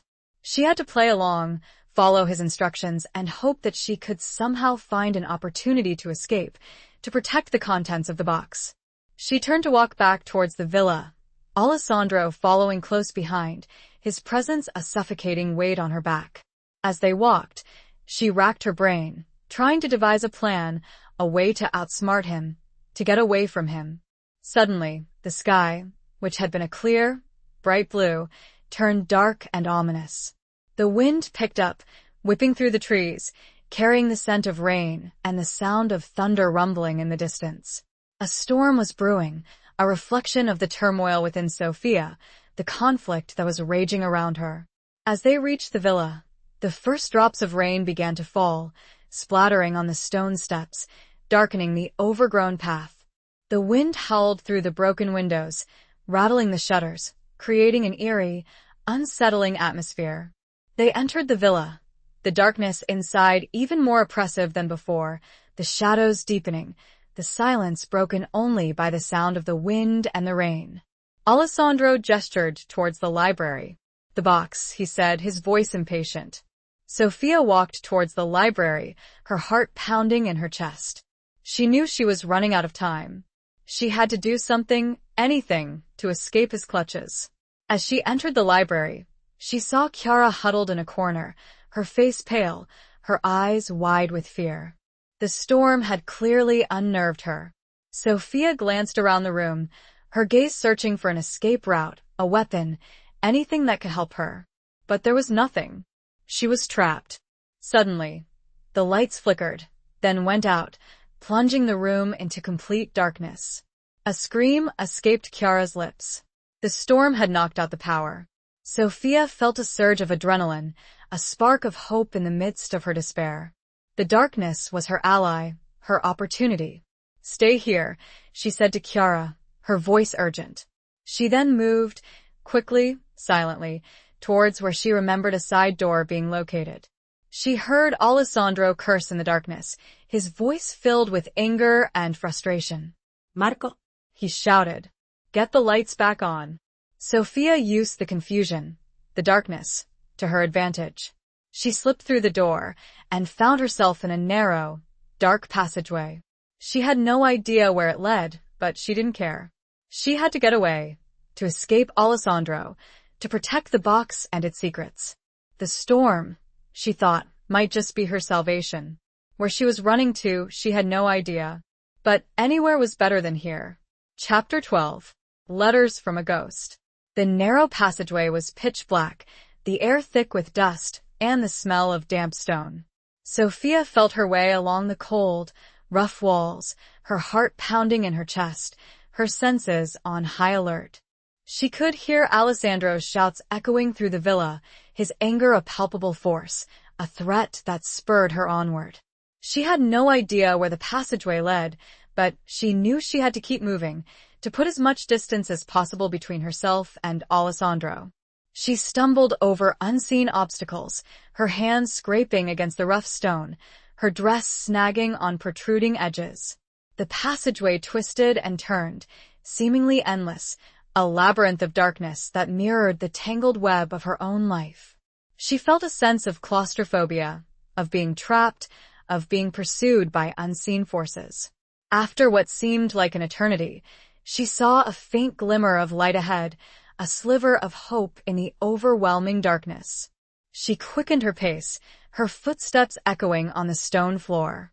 The passageway opened into a small, circular room, its walls lined with shelves filled with dusty bottles and jars. It was an old wine cellar, long abandoned, its contents forgotten. A single, small window, high up on one wall, provided the only source of light, a dim, gray glow that filtered through the rain-streaked glass.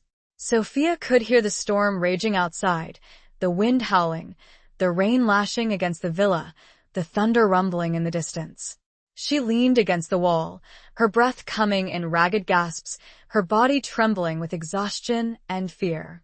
She was safe, for now, hidden away in this forgotten corner of the villa, but she knew it was only a temporary reprieve. Alessandro would not give up. He would search every inch of the villa until he found her. She pulled the wooden box from her pocket, its weight a reassuring presence in her hand. She had to examine its contents, to understand its secrets, to find a way to use it to her advantage. She sat down on a dusty crate, the wood creaking beneath her weight. She opened the box, the hinges protesting with a familiar groan. The faint, metallic scent wafted up from within, a smell that now seemed familiar, a scent that was connected to her father, to his hidden life. She picked up the folded letter, the paper yellowed and brittle, the ink faded but still legible. She unfolded it carefully, her hands trembling as she began to read. "Mia cara Isabella, the words flow from my pen like the tears from my eyes. I long for you, my love, with every fiber of my being. I dream of the day when we can be together, when we can escape this life of shadows and lies, when we can finally be free. I know this is dangerous, this life I lead, but I do it for us, for our future. I promise you, Isabella, it will all be worth it. Soon, very soon, we will have enough. We will leave this place, start anew, somewhere far away, where no one knows our names, where we can live in peace, in love." I have hidden the items in a safe place, a place where no one will find them. Only you know the location, my love. Only you hold the key. I must go now. The shadows call. But know this, Isabella. My heart belongs to you, always and forever. Your Antonio. Sophia's heart ached as she read the letter, her father's words echoing through the decades, his love for this unknown woman, Isabella, a love that had transcended time and circumstance. She had lived her life believing in one version of her father. This letter, these words, had blown that belief to pieces. Who was Isabella? Where was she now? Had she known about the box?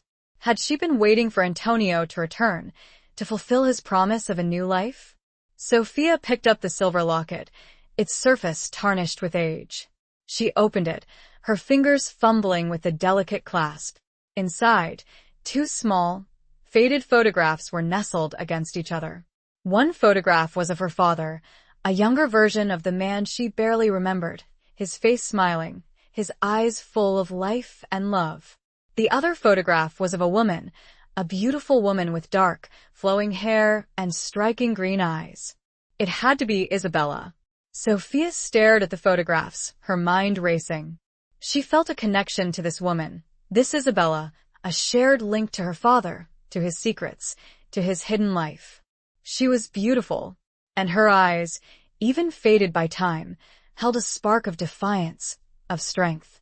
She picked up the small, antique key, its cold metal surface chilling her fingertips. She wondered what lock it opened. Was it the key to another hiding place? A safe deposit box? A secret room within the villa?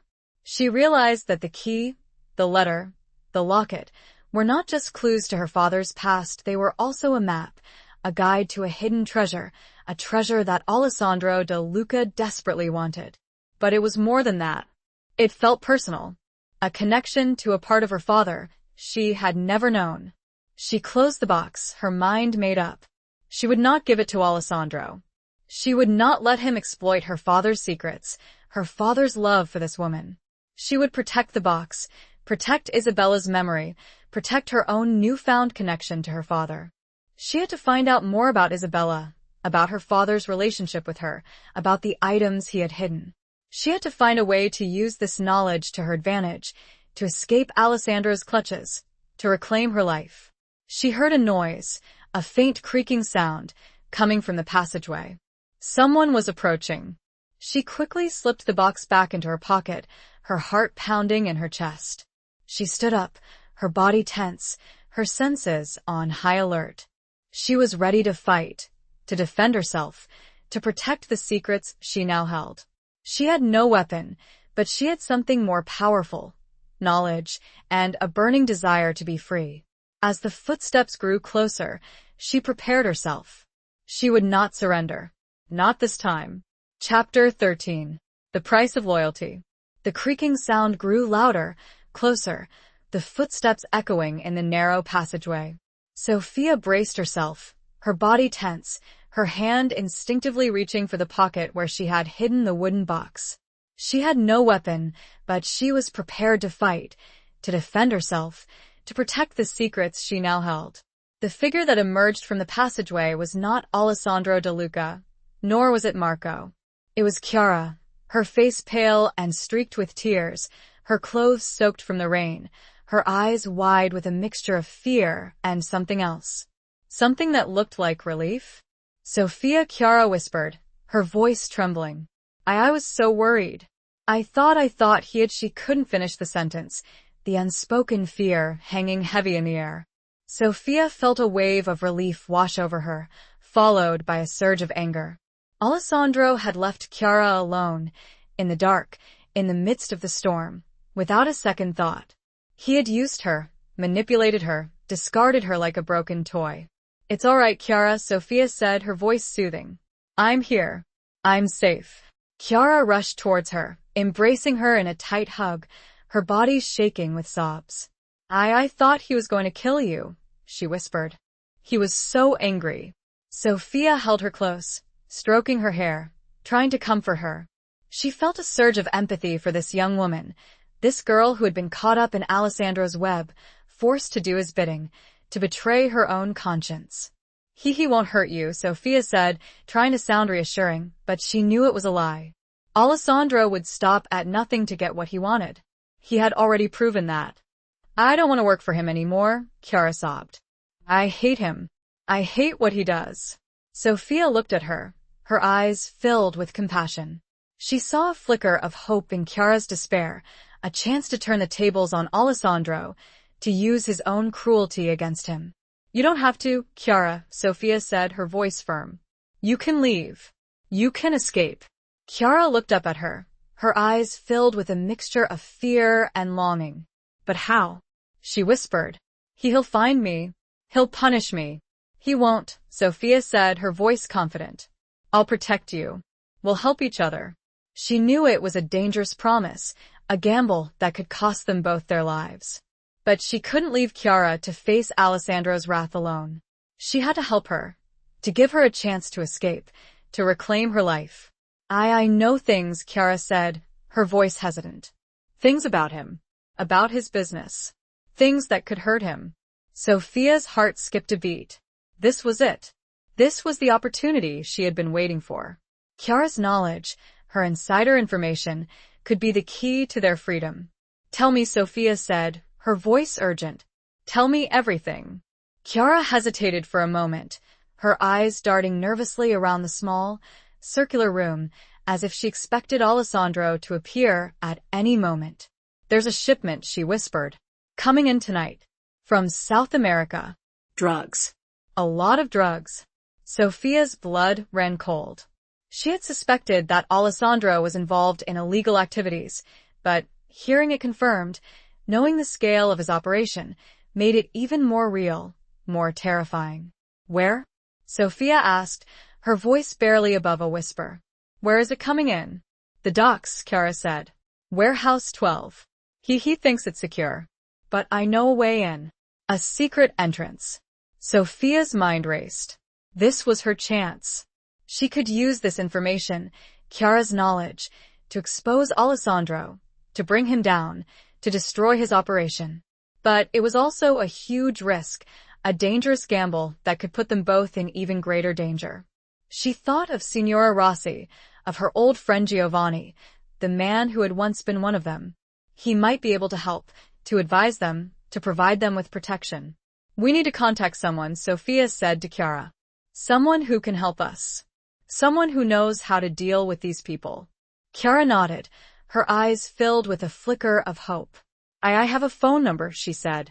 Hidden. He doesn't know about it. Chiara reached into her pocket, pulling out a small, crumpled piece of paper.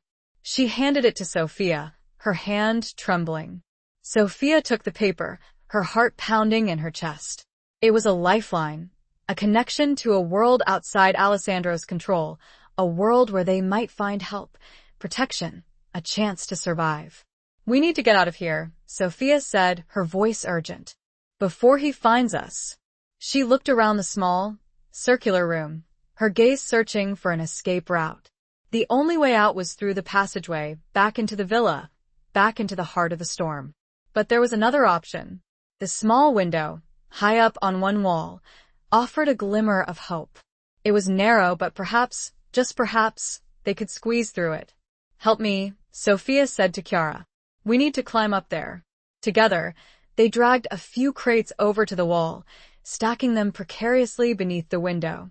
Sophia climbed onto the crates, her heart pounding in her chest. She reached up, her fingers brushing against the cold, damp glass. She pushed on the window, her muscles straining. It was stuck, sealed shut by years of neglect and decay. She pushed again, harder this time, putting all her weight behind it. The window creaked, then gave way, swinging inward with a sudden rush of cold air and rain. Sophia almost lost her balance, but she managed to hold on, her grip firm on the window frame. She looked down at Chiara, her face pale and streaked with rain. Come on, she said, her voice urgent. We need to hurry. Chiara climbed onto the crates, her movements hesitant, her eyes filled with fear. Sophia reached down, grabbing her hand, pulling her up. Together, they squeezed through the narrow window, their bodies scraping against the rough stone, their clothes tearing on the jagged edges. They emerged into the storm, the wind howling around them, the rain lashing against their faces. They were free, for now, escaped from the confines of the villa, but they were also exposed, vulnerable, with nowhere to hide. They had to run, to find shelter, to contact Giovanni, to expose Alessandro before he found them. They had to disappear before he even knew they were gone. As they stumbled through the rain-soaked night, she knew that the key to everything Giovanni, Alessandro, her father, even her own freedom, lay within that little wooden box. Chapter 14. A glimmer of dawn in darkness. The storm raged around them, a furious tempest of wind and rain that mirrored the turmoil in Sophia's heart. They stumbled through the overgrown gardens, the branches of the bushes whipping against their faces, the thorns tearing at their clothes. The darkness was almost complete, broken only by occasional flashes of lightning that illuminated the desolate landscape, revealing the crumbling villa looming behind them, a menacing silhouette against the stormy sky. Sophia, clutching the wooden box tightly in her pocket, led the way, her instincts guiding her through the darkness. Chiara followed close behind, her sobs muffled by the wind, her body trembling with fear and exhaustion. They had no destination in mind, only a desperate need to escape, to put as much distance as possible between themselves and Alessandro De Luca. They were running blind, trusting in fate, in luck, in anything that might help them survive. After what seemed like an eternity, they stumbled upon a small, dilapidated shed, hidden amidst a thicket of trees at the edge of the gardens. It was barely more than a shack, its walls crumbling, its roof leaking, but it offered a semblance of shelter from the storm, a temporary refuge from the relentless rain. They collapsed inside, their bodies soaked and shivering, their breath coming in ragged gasps. The shed was dark and damp, the air thick with the smell of mildew and decay, but it was a haven, a sanctuary from the raging storm outside. Sophia leaned against the wall, her heart pounding in her chest, her mind racing. They were safe for now, but they were also stranded, isolated, with no way to contact Giovanni, no way to expose Alessandro, no way to escape his reach. Chiara huddled in a corner, her body shaking uncontrollably, her eyes wide with terror. She looked like a frightened child, lost and alone in the darkness. We need to get to Florence," Sophia said, her voice trembling slightly. "We need to find Signora Rossi. She can help us." Chiara nodded, her eyes filled with a flicker of hope. "But how?" She whispered. "We have no car, no money, no phone." Sophia looked around the small, dilapidated shed, her gaze searching for anything that might be of use. There was nothing, only a few broken tools, a pile of rotting wood, and a thick layer of dust and cobwebs. She reached into her pocket, pulling out the wooden box, its weight a reassuring presence in her hand. She opened it, the hinges creaking in the silence. She took out the small, antique key, its cold metal surface chilling her fingertips. She remembered the letter, her father's words to Isabella. "I have hidden the items in a safe place, a place where no one will find them. Only you know the location, my love. Only you hold the key." The key. It had to be the key to something. Something important. Something that could help them. She examined the key closely, turning it over and over in her hands, her mind racing. It was unlike any key she had ever seen, its design intricate, unique. It was clearly old, perhaps centuries old. Suddenly, it struck her. The key. The villa. The family history. Alessandro had mentioned that Villa Rosa had belonged to a distant relative, a woman of questionable repute. He had also said that the villa had been abandoned after certain events. Could the key be connected to that history? Could it unlock a secret room within the villa? A room where her father had hidden something more than just money or jewels. Something that could explain his connection to Isabella, his double life, his mysterious disappearances? It was a long shot, a desperate gamble, but it was the only lead she had. She had to go back to the villa. She had to find the lock that this key opened. She had to uncover the truth, no matter the cost. She had to before Alessandro did. "We're going back," Sophia said to Chiara, her voice firm, her eyes filled with determination. Chiara looked at her, her expression a mixture of fear and disbelief. "Back," she whispered. "But he'll be looking for us. He'll kill us." "He won't find us," Sophia said, her voice confident. "We'll be careful. We'll use the secret passageway. He doesn't know about the wine cellar window." She knew it was a risky plan, a dangerous maneuver, but she had no other choice. She had to go back. She had to find the truth. She had to protect the box, protect Isabella's memory, protect her own newfound connection to her father. They waited until the storm began to subside, the wind dying down, the rain softening to a drizzle. They crept out of the shed, their senses on high alert, scanning the surroundings for any sign of Alessandro or Marco. They made their way back to the villa, moving stealthily through the overgrown gardens, using the shadows as cover. The villa loomed before them, a dark, menacing silhouette against the gradually lightening sky. A sliver of dawn was beginning to break through the clouds. They reached the wine cellar window, their hearts pounding in their chests. Sophia boosted Chiara up, helping her squeeze through the narrow opening. Then, she followed, her body scraping against the rough stone, her clothes tearing on the jagged edges. They were back inside the villa, back in the heart of the danger, but this time, they were armed with a purpose, a plan, a key to unlock the secrets of the past.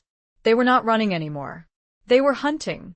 Sophia led the way through the dark, silent passageway, her hand clutching the antique key, her mind focused on finding the lock that had opened. She had a feeling, a strong intuition, that the answer lay somewhere within the villa's oldest walls. She just had to find it. And she had to do it before Alessandro found them. The first glimmer of dawn was painting the sky a pale, washed-out gray. Time, she knew, was running out. Chapter 15.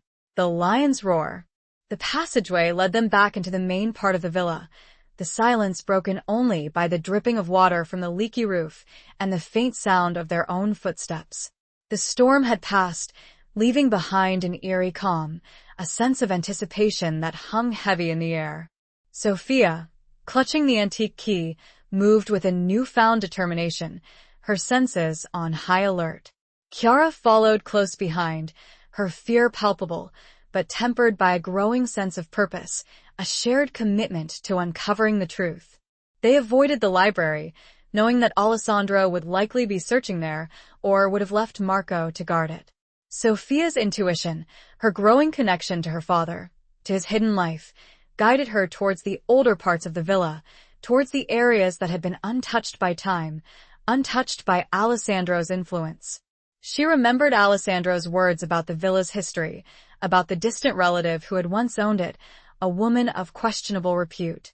He had also mentioned family dramas, love, betrayal, revenge. She realized that the key, the locket, the letter, were not just clues to her father's past, they were also fragments of a larger story, a story that spanned generations, a story of love and loss, of secrets and lies, of power and corruption. She stopped before a large, imposing door, its surface covered in intricate carvings, its wood darkened with age. It was different from the other doors in the villa, older, more ornate, more significant. She examined the lock, her heart pounding in her chest. It was an antique lock, its design complex, unique. It looked familiar. She held up the key, her hand trembling slightly. She compared the key to the lock, her eyes tracing the intricate details, the subtle curves, the unique shape. It was a match. She inserted the key into the lock, her breath catching in her throat. She turned it, slowly, carefully. The lock clicked, a soft, almost imperceptible sound that echoed through the silent villa. The door creaked open, revealing a small, hidden room, its walls lined with shelves filled with books, its air thick with the scent of old paper and leather. It was not a grand library like the one Alessandro had shown her. It was a private study, a personal sanctuary, a place where secrets had been kept, where truths had been hidden. Sophia stepped inside, her eyes wide with wonder and apprehension. Chiara followed close behind, her fear replaced by a growing sense of awe. The room was dimly lit by a single, small window, its glass covered in a thick layer of dust, filtering the faint morning light. The walls were lined with bookshelves, their shelves filled with leather-bound volumes, their spines faded and cracked, their titles barely legible. A large, antique desk dominated the center of the room, its surface covered in a layer of dust, its drawers closed, its secrets locked away. A few chairs were scattered around the room, their upholstery faded and worn, their frames showing signs of age and neglect. Sophia felt a connection to this room, a sense of familiarity, as if she had been here before, in a dream, in a memory. She felt her father's presence, his spirit lingering in the air, his secrets waiting to be revealed. She walked over to the desk, her hand tracing the intricate carvings on its surface. She tried the drawers one by one, but they were all locked. She remembered the locket and the photo of Isabella. This was her room. She felt it instinctively. She looked around the room, her gaze searching for a clue, a hint, anything that might help her unlock the secrets of this place. Her eyes fell on a small, wooden box that sat on a shelf above the desk. It looked like it could be a jewelry box. She reached up, her fingers brushing against the cold, smooth surface of the box. She pulled it down, her heart pounding in her chest. She placed it on the desk, her hands trembling as she opened it. The jewelry box, as she suspected, was empty. But there was something carved into the bottom. Letters. Initials, actually. Ibe.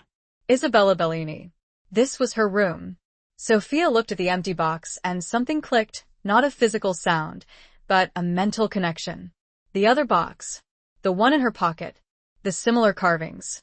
She took the small wooden box from her dress pocket. And then she tried the antique key on this box. The box her father had hidden. It fit. She turned the key. This time, there was no click, just a smooth, silent release. She opened this second box and found, not riches or jewels, but stacks and stacks of letters, all addressed to her father, all from Isabella Bellini. As she began to read the letters, a story unfolded, a story of forbidden love, of dangerous liaisons, of a world of secrets and lies that mirrored her own. But there was something else. Something that made her blood run cold. Isabella had been working against the De Luca family, and her father had been helping her. Suddenly, a loud crash echoed from downstairs, followed by Alessandro's furious roar. Find her. Find them both. They can't have gone far. Sophia's heart leaped into her throat. He knew. He had found out. They were out of time. She quickly gathered the letters, stuffing them into the box, her mind racing. She had to get out of here, to escape Alessandro, to protect the evidence she now held. She had to expose him, to bring him down, to avenge her father, to free herself and Chiara from his grasp. She grabbed Chiara's hand, her eyes filled with a fierce determination. Come on, she said, her voice urgent. We have to go. Now. They ran, their footsteps echoing through the silent villa, their hearts pounding in their chests. They knew that Alessandro was closing in, that their time was running out, that their lives were on the line. But they also knew that they had something he wanted, something he feared, something that could destroy him. They had the truth, and they were going to use it. As they fled, Sophia could almost hear the lion's roar, the sound of Alessandro's fury, his frustration, his desperation.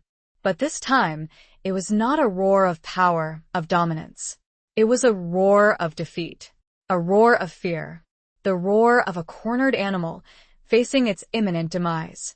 It was, though she didn't realize it yet, also the sound of a trap, carefully laid, closing in around them. Chapter 16. Unveiling the Past. Sophia and Chiara burst out of the villa and into the pale light of early morning, the air fresh and clean after the storm, a stark contrast to the stifling atmosphere of secrets and lies they had left behind. They ran, their lungs burning, their legs aching, their fear propelling them forward, away from the villa, away from Alessandro's wrath. They didn't stop running until they reached the main road, the paved surface a welcome change from the uneven terrain of the overgrown gardens. They flagged down a passing truck, a farmer heading to market, his weathered face etched with a mixture of curiosity and concern. Sophia, her voice breathless, her clothes torn and stained, pleaded with him to take them to Florence, offering him the last of her cash, a meager sum that barely covered the cost of the ride. The farmer, sensing their desperation, their fear, agreed, his eyes softening with a hint of compassion. They huddled in the back of the truck, the wind whipping through their hair, the rumble of the engine a soothing sound that masked their fear, their uncertainty. They were safe, for now, escaped from the immediate danger, but they knew that Alessandro would not give up. He would pursue them, relentlessly, until he got what he wanted. Sophia clutched the wooden box containing Isabella's letters, its weight a constant reminder of the secrets it held, of the power it represented. She knew that these letters were more than just a record of a forbidden love affair. They were a weapon, a tool that could expose Alessandro, destroy his empire, and free her from his grasp. As they sped towards Florence, Sophia began to read the letters, her eyes scanning the faded ink, her mind absorbing the words, piecing together the puzzle of her father's past, of Isabella's life, of their shared struggle against the De Luca family.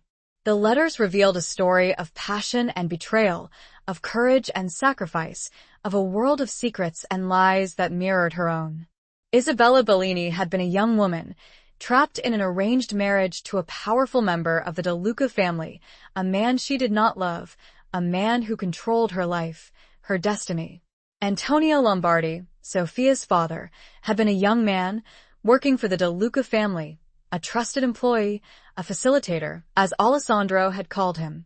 He had been tasked with helping Isabella, with moving her money, her jewels, her secrets, but he had fallen in love with her and she with him. Together, they had plotted against the De Luca family, stealing their money, their jewels, their information, using their knowledge, their connections, to undermine their power, to expose their corruption. The letters spoke of secret meetings, clandestine rendezvous, of a hidden network of allies, of a desperate plan to escape, to start a new life, somewhere far away, where they could be together, free from the clutches of the De Luca family. But something had gone wrong. The plan had failed. Antonio had disappeared. Isabella had been silenced. The letters ended abruptly, with a final, desperate plea from Isabella to Antonio, a plea that had never been answered. Sophia's heart ached as she read the letters, her tears blurring the faded ink, her grief mingling with a growing sense of anger, of outrage, of determination. She understood now. She understood her father's disappearances, his secrets, his double life. He had not been a criminal, a thief, a man who had abandoned his family. He had been a hero, a man who had risked everything for love, for freedom, for justice. And he had paid the ultimate price. She also understood Alessandro's obsession with Villa Rosa, with the missing money, the jewels, the secrets. He was not just trying to recover his family's lost fortune, he was trying to erase the past, to silence the truth, to destroy any evidence of his family's crimes. But he had failed. Sophia now held that evidence, that truth, in her hands. She had the power to expose him, to bring him down, to avenge her father, to free herself and Chiara from his grasp. As the truck approached Florence, Sophia made a decision. She would not go to Signora Rossi, not yet. She needed to contact Giovanni directly, to seek his help, his guidance, his protection. She needed to act quickly, decisively, before Alessandro could find them, before he could silence them forever. She asked the farmer to drop them off at a small, inconspicuous cafe, a place where they could blend in with the crowd, where they could make a phone call, where they could plan their next move. She thanked the farmer, her voice filled with gratitude, her eyes expressing the depth of her appreciation. He nodded, his weathered face softening with a smile, his eyes wishing them well. Sophia and Chiara entered the cafe, their bodies exhausted, their spirits drained, but their determination unwavering. They ordered coffee, the strong, dark brew, a welcome stimulant, a jolt of energy that helped them focus, helped them plan. Sophia took out the crumpled piece of paper that Chiara had given her, the phone number of Giovanni, the man who had once been one of them, the man who owed Signora Rossi a favor. She dialed the number, her hand trembling slightly. The phone rang, once, twice, 3 times. Sophia held her breath, her heart pounding in her chest. Finally, a voice answered, a gruff, cautious voice that spoke of a life lived on the edge, a life of secrets and lies, of danger and survival. Giovanni? Sophia said, her voice barely above a whisper. My name is Sophia Lombardi. Signora Rossi, she told me you could help me. There was a long silence on the other end of the line, a silence filled with suspicion, with caution, with a hint of curiosity. Signora Rossi, the voice finally said. She is a good woman. What do you need? Sophia took a deep breath, her mind racing. She had to choose her words carefully, to convince this man, this stranger, to trust her, to help her. She told him, quickly, omitting nothing, explaining everything. She told him everything. About her father, about Alessandro, about the box, about the letters. She had just finished telling Giovanni about Isabella's plan, about the shipment due to come into warehouse 12 when she sensed, rather than saw, the cafe door open. A chill went through her. She knew, without looking, who it was. She also knew that this time, she had nowhere left to run. Chapter 17. The Cost of Redemption.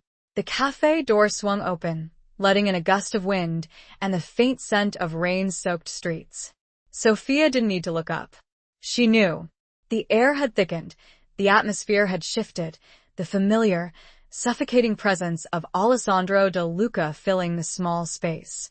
She slowly lowered the phone, her hand trembling, her heart pounding against her ribs like a trapped bird. Giovanni's voice, gruff and urgent, crackled from the receiver. Sophia? Sophia, what's happening? Are you all right? She didn't answer. She couldn't. Her voice was caught in her throat, her body frozen with fear, her mind racing, desperately searching for a way out, a way to escape, a way to survive. She finally looked up, her eyes meeting Alessandro's. He stood in the doorway, his posture relaxed, yet radiating an aura of controlled power, of menace, of cold, calculating fury. He was flanked by 2 men, one of them Marco, their faces impassive, their eyes devoid of any emotion, their hands resting on the bulges beneath their jackets' guns, undoubtedly. Alessandro smiled, a slow, deliberate smile that didn't reach his eyes, a smile that sent a shiver of dread down Sophia's spine. Sophia, he said, his voice smooth and velvety, yet laced with a hint of steel. We meet again. I see you've been busy. He walked towards her, his steps silent on the tiled floor, his gaze fixed on her, his eyes burning with a mixture of anger and something else. Something that looked like respect? Chiara, huddled beside Sophia, whimpered, her body trembling, her eyes wide with terror. Sophia reached out, taking her hand, squeezing it tightly, trying to offer her some comfort, some reassurance, even though she felt none herself. I believe you have something that belongs to me, Alessandro said, his voice low and menacing. He stopped a few feet away from the table, his gaze sweeping over Sophia, over Chiara, over the empty coffee cups, over the crumpled piece of paper that lay beside the phone Giovanni's number. Sophia didn't answer. She couldn't. She knew that anything she said, any move she made, could be her last. She was trapped, cornered, with no way out. Alessandro's gaze fell on the phone, on Giovanni's voice still crackling from the receiver. He raised an eyebrow, a flicker of curiosity crossing his face. Giovanni, he said, his voice surprisingly calm. An old friend. I didn't realize you were acquainted. He reached out, picking up the phone, his fingers brushing against Sophia's. He put the phone to his ear, his eyes never leaving Sophia's. Giovanni, he said, his voice smooth and conversational. Alessandro de Luca here. It seems we have a mutual acquaintance. A rather resourceful young woman. He listened for a moment, his expression unreadable, his eyes betraying nothing. Sophia could hear Giovanni's voice, angry and defiant, but she couldn't make out the words. Alessandro chuckled, a low, mirthless sound that sent another shiver down Sophia's spine.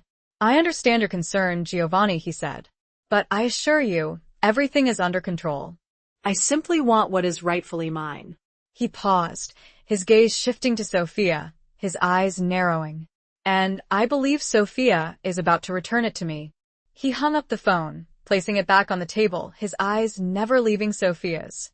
He was playing with her, toying with her, enjoying her fear, her desperation. The box, Sophia, he said, his voice firm and unwavering. Give it to me. Now. Sophia hesitated. She knew she had no choice. She was outnumbered, outgunned, outmaneuvered. She had lost, but she couldn't give up. Not yet. She had to try one last time, to salvage something from this disaster, to protect the secrets she now held, to honor her father's memory, to secure her own freedom. She also knew that she could not let Alessandro know about Isabella's letters. She reached into her pocket, her hand trembling as she pulled out the wooden box. She placed it on the table, her eyes meeting Alessandro's, her expression defiant, her spirit unbroken. Alessandro smiled, a triumphant smile that sent a chill down Sophia's spine. He reached for the box, his fingers closing around it, his grip possessive, his victory seemingly complete.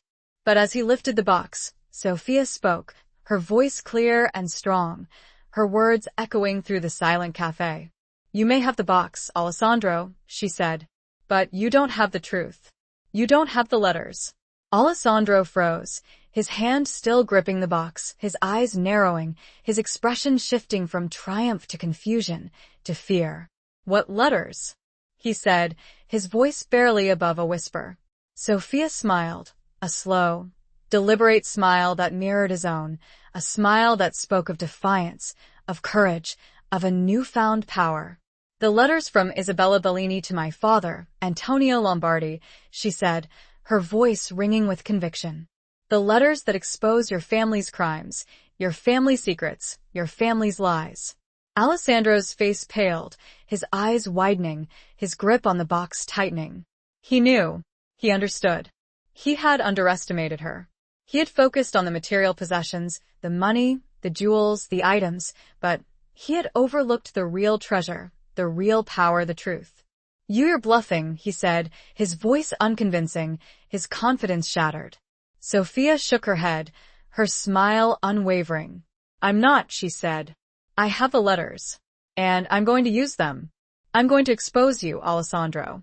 I'm going to bring you down. I'm going to avenge my father. I'm going to set myself and Chiara free. Alessandro stared at her, his eyes filled with a mixture of rage and fear. He knew she was telling the truth. He knew that he had lost. He lunged for her, his hand reaching out, his fingers closing around her throat. But before he could reach her, a shot rang out, echoing through the cafe. Alessandro gasped, his body jerking, his eyes widening in surprise, in pain, in disbelief. He stumbled backward, his hand clutching his chest, his blood staining his white shirt, his life ebbing away with each passing second. He collapsed to the floor, his body still, his eyes staring up at the ceiling, his reign of terror finally over. Sophia stared at him, her body trembling, her mind reeling, her heart pounding in her chest. She couldn't believe it. It was over. He was dead. She looked around the cafe, her gaze searching for the source of the shot. She saw Marco, his gun still smoking, his face pale, his eyes filled with a mixture of shock and regret. He had shot Alessandro. He had saved her life. But why? Marco lowered his gun, his hand trembling. He looked at Sophia, his eyes filled with a deep, profound sadness.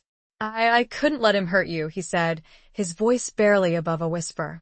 I owed your father a debt I could never repay. He closed his eyes, his body slumping, his spirit broken. He had betrayed his boss, his family, his loyalty, but he had also redeemed himself, in a way, by saving the daughter of the man he had wronged. Sophia understood. She understood the price of loyalty, the cost of redemption, the weight of secrets, the burden of the past. She understood that even in the darkest of hearts, there could be a flicker of goodness, a spark of humanity, a chance for redemption. As sirens wailed in the distance, approaching the cafe, Sophia knew that her life had changed forever. She was free from Alessandro, but she was also bound to the past, to her father's legacy, to Isabella's memory, to the secrets she now held. She glanced at Chiara, who had not moved, still frozen in place. Sophia also knew she was not alone. The future was uncertain, but she had one thing now that she never had before. Hope. Chapter 18. Blood and Water. The sirens grew louder, closer, their insistent wail a stark reminder of the violence that had just transpired, of the lives that had been irrevocably altered, of the secrets that had been unearthed. The cafe, once a haven of quiet normalcy, was now a crime scene, a stage for a drama that had reached its bloody climax. Sophia stood frozen, her gaze fixed on Alessandro's lifeless body, his blood spreading across the tiled floor, a grim testament to his reign of terror, to his ultimate demise. She felt a mixture of relief, of shock, of sadness. She had wanted him to pay for his crimes, for her father's death, for the suffering he had inflicted, but she had not wanted this. She had not wanted more bloodshed.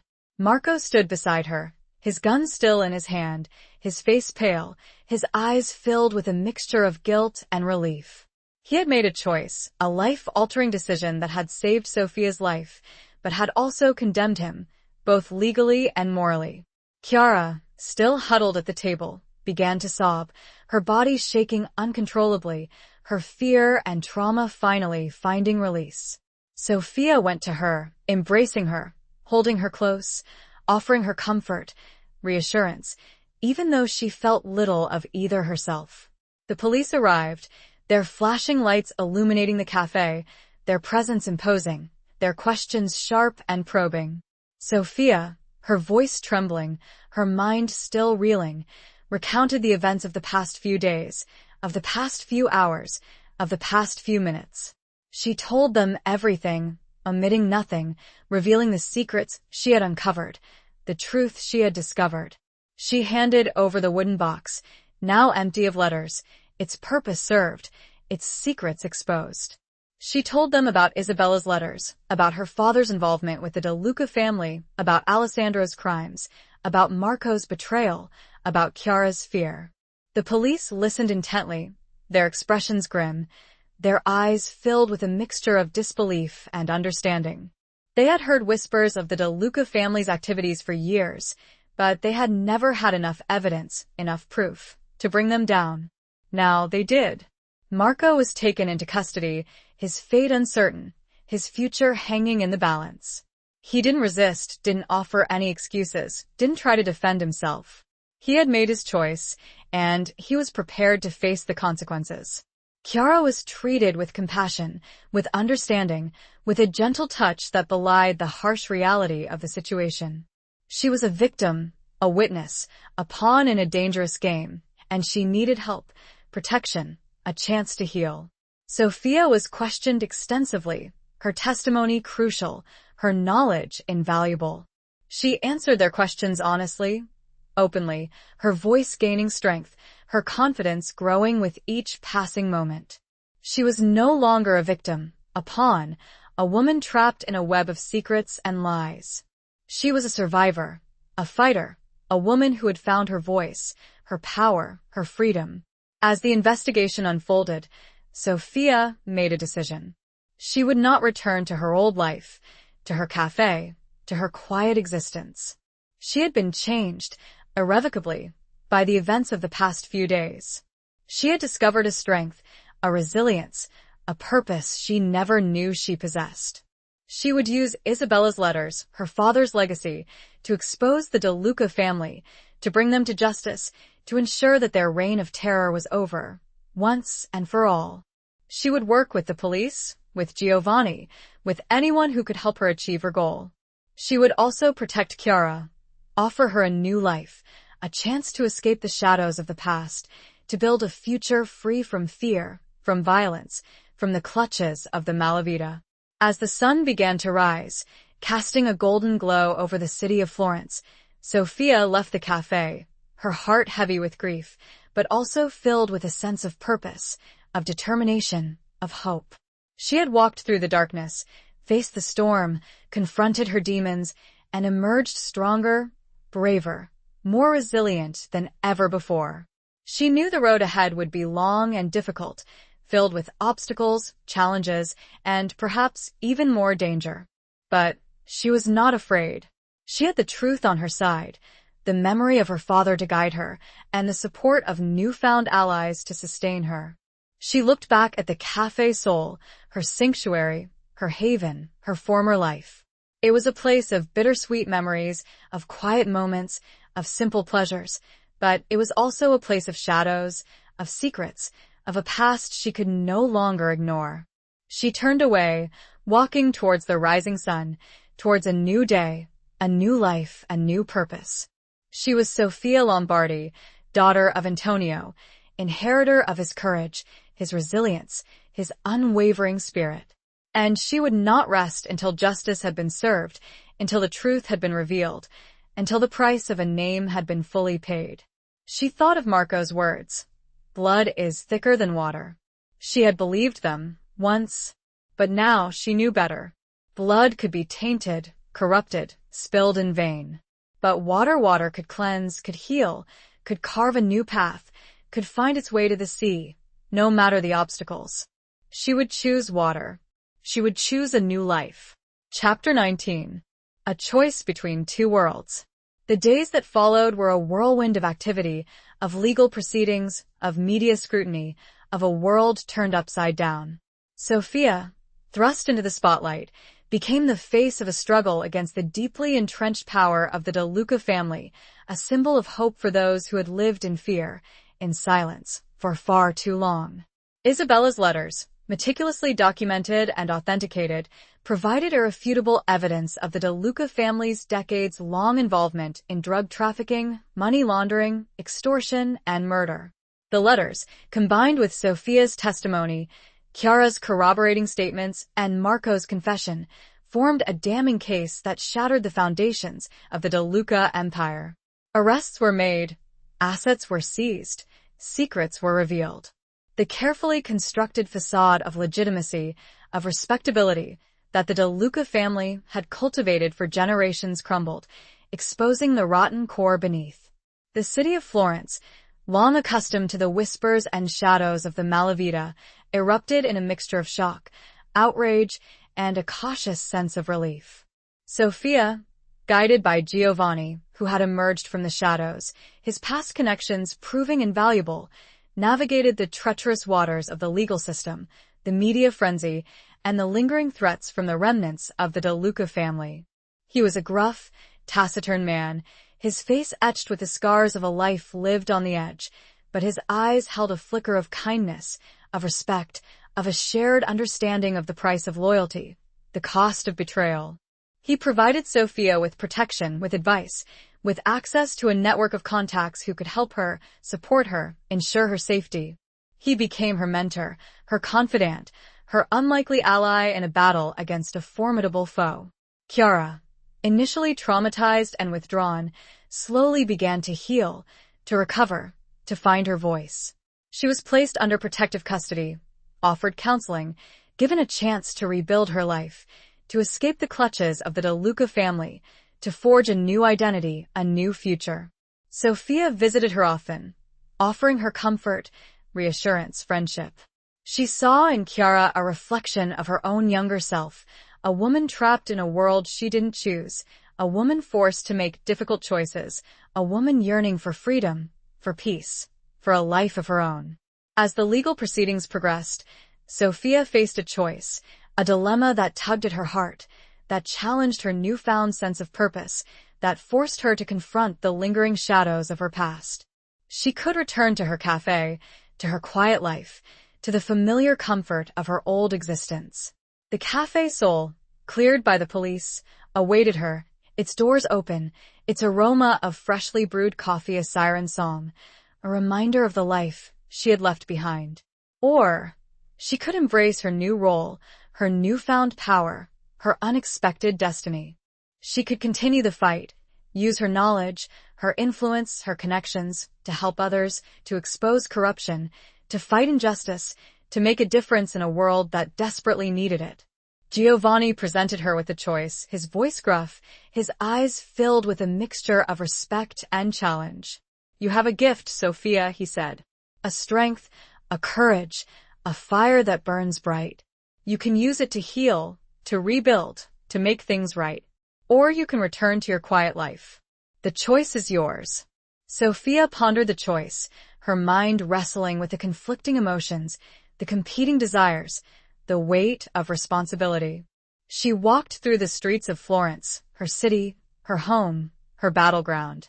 She saw the faces of the people, their eyes filled with a mixture of hope and fear, of gratitude and apprehension. She visited the Café Sol, her sanctuary, her haven, her former life. She stood behind a counter, her hands touching the familiar surfaces, her senses inhaling the comforting aroma of coffee, her heart aching with a mixture of nostalgia and regret. She saw Signora Rossi, her loyal customer, her friend, her unexpected ally, sitting at her usual table by the window, her eyes filled with a mixture of pride and sadness. "You have done a great thing, Sophia," Signora Rossi said, her voice trembling slightly.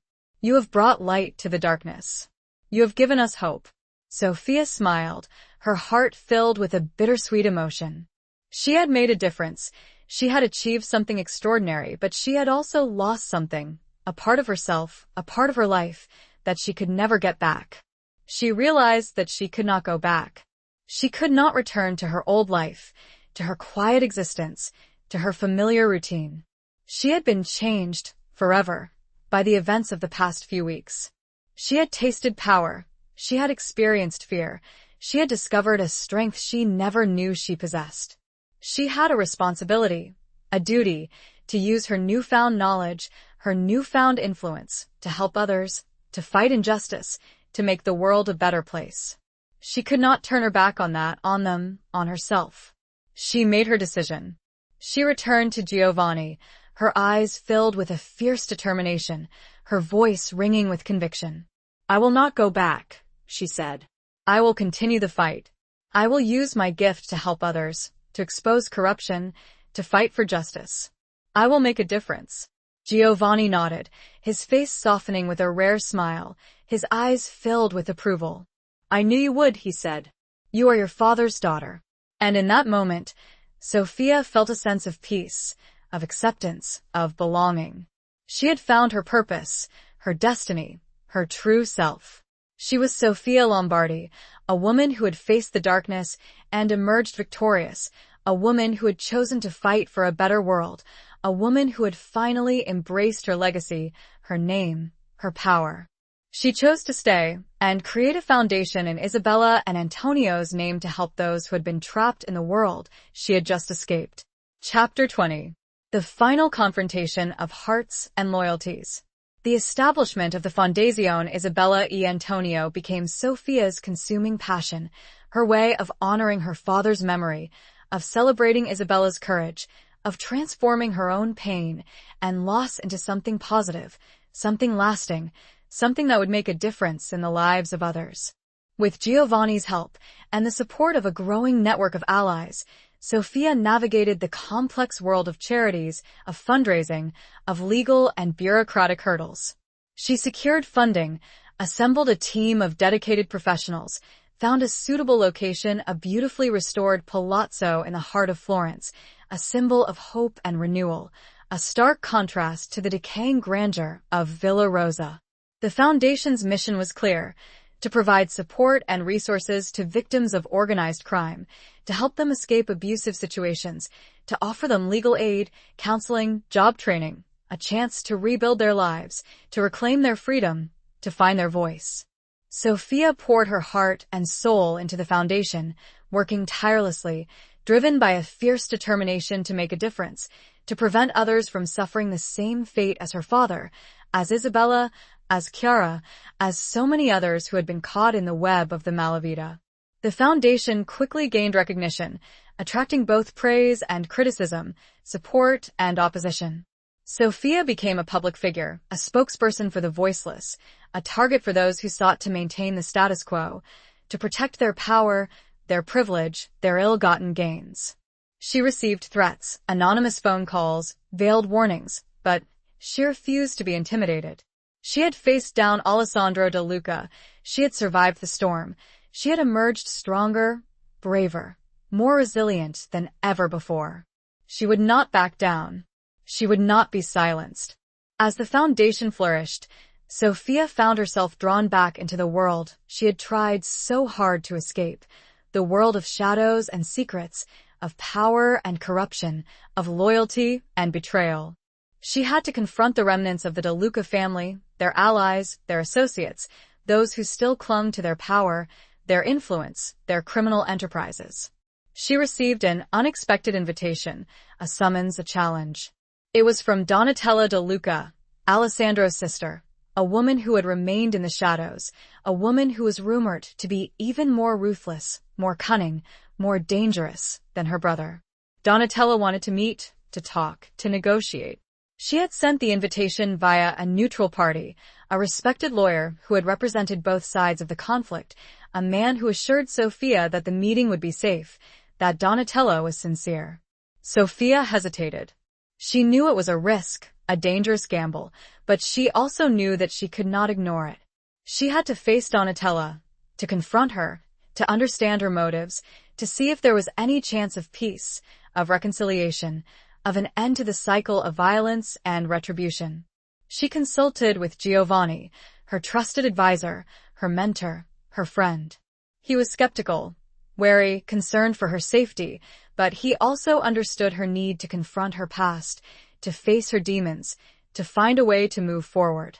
Be careful, Sophia, he warned her. Donatella is a viper. She is more dangerous than her brother. She will use you, manipulate you, betray you if it serves her purpose. Sophia nodded, her heart heavy with apprehension, but her resolve unwavering. I know, she said, but I have to try. I have to see if there is any chance of ending this, of breaking the cycle. The meeting took place in a neutral location, a discreet, elegant restaurant in a quiet corner of Florence. Sophia arrived with Giovanni, his presence a reassuring force, his eyes constantly scanning the surroundings, his hand never far from the gun he carried beneath his jacket. Donatella was already there, seated at a secluded table, her back to the wall, her eyes surveying the room. She was a striking woman, her beauty sharp and cold, her demeanor regal and intimidating, her presence radiating an aura of power and sadness. She rose as Sophia approached, her eyes meeting Sophia's, her expression unreadable. She extended her hand, a gesture of respect, of truce, of defiance. Signora Lombardi, Donatella said, her voice smooth and controlled, her Italian tinged with a faint hint of an aristocratic accent. Thank you for agreeing to meet me. Sophia shook her hand, her grip firm, her gaze unwavering. Signora De Luca, she replied, her voice equally controlled, her Italian betraying nothing of her inner turmoil. They sat down, facing each other across the table, two women from different worlds, bound by a shared past, by a legacy of violence and betrayal, by a desire for something different. Donatella spoke first, her words carefully chosen, her tone measured, her eyes betraying nothing of her true intentions. She spoke of her brother, of his mistakes, of his downfall. She spoke of her family, of their history, of their legacy. She spoke of her desire to move forward, to rebuild, to restore the family name. She offered Sophia a deal, a proposition, a compromise. She would relinquish all claims to the De Luca family's illegal assets. She would cooperate with the authorities. She would support the foundation. She would atone for the sins of her family. In return, she asked for one thing. She asked for Sophia to silence the letters, to protect the memory of Isabella Bellini, to keep her relationship with Antonio Lombardi a secret, to preserve the dignity of the Bellini name. Sophia listened intently, her mind racing, her heart torn. She had achieved her goal, her dream, her purpose. The De Luca family was broken, their power shattered, their crimes exposed. She had avenged her father. She had honored Isabella's memory. She had freed herself from the shadows of the past. But at what cost? She looked at Donatella, at her cold, calculating eyes, at her regal demeanor, at her hidden sadness. She saw a woman trapped in a gilded cage, a woman bound by tradition, by family loyalty, by a legacy of violence and corruption. She saw a woman who was desperate to salvage something from the wreckage of her family, desperate to protect the memory of her loved ones, desperate to find a way to redeem herself. Sophia realized that she had a choice, a final, ultimate decision to make. She could expose the truth, the whole truth, and destroy the remnants of the De Luca family, forever tarnishing the Bellini name, forever shattering the illusion of respectability, of dignity, of honor. Or she could compromise. She could protect Isabella's secret.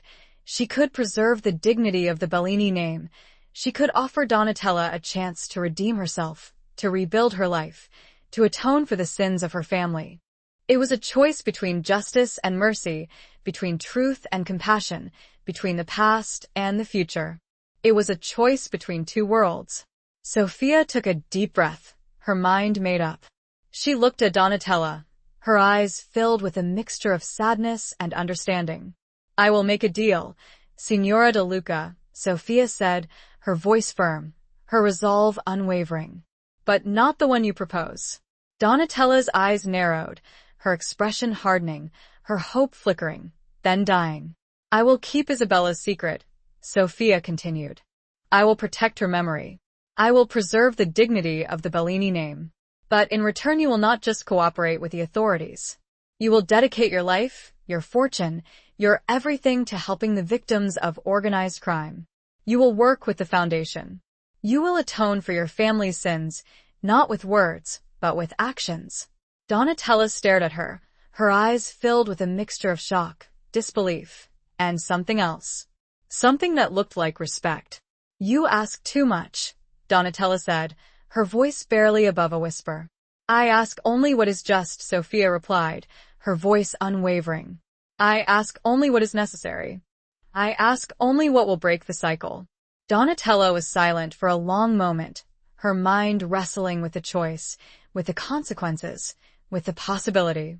Finally, she nodded, her eyes filled with tears, her voice trembling. "I accept," she said. "I will do as you ask." "I will dedicate my life to redemption." And in that moment, the final confrontation of hearts and loyalties came to an end. The cycle was broken. The past was buried. The future was uncertain, but it was also filled with hope. Sophia had not just conquered her enemies, she had, perhaps, transformed them. And in doing so, she had truly, finally, conquered herself. Epilogue. The years that followed were a testament to the power of forgiveness, the resilience of the human spirit, and the enduring legacy of love and courage. The Fondazione Isabella e Antonio flourished, becoming a beacon of hope for victims of organized crime, a symbol of transformation and renewal, a living monument to the two individuals whose lives, though tragically cut short, had sparked a revolution. Sophia, no longer the quiet cafe owner, became a force for change, a tireless advocate for justice, a respected leader in the fight against the malavita. She worked closely with Donatella De Luca, their unlikely partnership a source of both fascination and inspiration.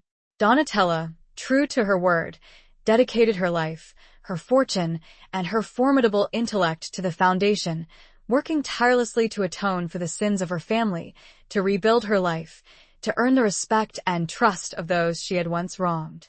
She transformed from a cold, calculating heiress into a compassionate, driven advocate for justice, her past a constant reminder of the path she had chosen, the redemption she sought.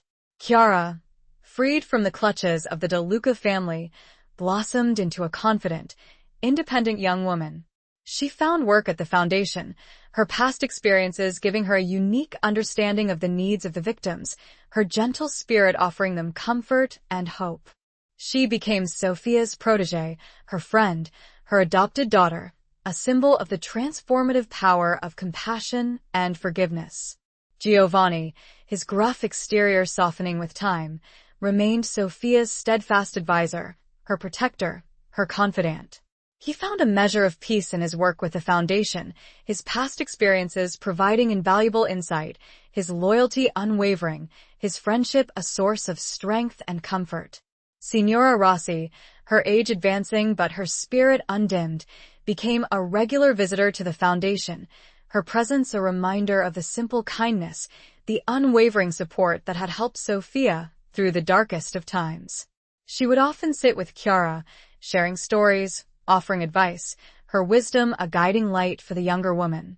The Café Sol, sold to a young couple eager to continue its legacy, remained a neighborhood fixture, a place of warmth and community, a reminder of Sophia's past life, a life she had left behind, but never forgotten.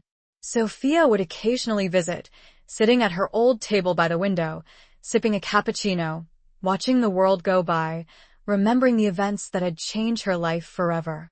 The letters, Isabella's passionate words to Antonio, remained in Sophia's possession, a treasured legacy, a reminder of the power of love, the cost of betrayal, the enduring strength of the human spirit. She had considered publishing them, sharing their story with the world, but she ultimately decided against it. Some secrets, she believed, were best kept. Some stories were too personal, too sacred, to be exposed to the harsh glare of public scrutiny. She would, instead, pass them on to Chiara, a legacy for the future, a reminder of the past, a testament to the enduring power of love and courage. Sophia never forgot her father, the man she had barely known, the man who had lived a double life, the man who had sacrificed everything for love. She visited his unmarked grave, a quiet corner of a Florentine cemetery, a place of peace and reflection, a place where she could connect with his memory, his spirit, his legacy. She also occasionally visited Villa Rosa. The crumbling villa, now owned by the state, was slowly being reclaimed by nature, its walls covered in ivy, its gardens overgrown, its secrets buried beneath the relentless passage of time. She would stand on the promontory, overlooking the sea, the wind whipping through her hair, the scent of salt and roses filling her lungs. She would remember her father, Isabella, Alessandro, Marco, Chiara, Giovanni, Donatella, all those whose lives had been intertwined in the tangled web of the past. She would remember the darkness, the fear, the violence, but she would also remember the light, the hope, the courage. She would remember the price of a name, the cost of redemption, the enduring power of forgiveness. And she would know that she had made the right choices, that she had honored her father's memory, that she had found her purpose, her destiny, her true self. She would look out at the vast expanse of the sea, the endless horizon, the promise of a new day, and she would smile, a quiet, peaceful smile, a smile of contentment, of gratitude, of hope. The sun would set, casting a golden glow over the villa, over the sea, over the city of Florence, a city that had been transformed, a city that had found its soul, a city that had finally broken free from the shadows of the past. And Sophia, standing there, silhouetted against the setting sun, would be a part of that transformation, a symbol of hope, a testament to the enduring power of the human spirit. She was finally at peace. The end.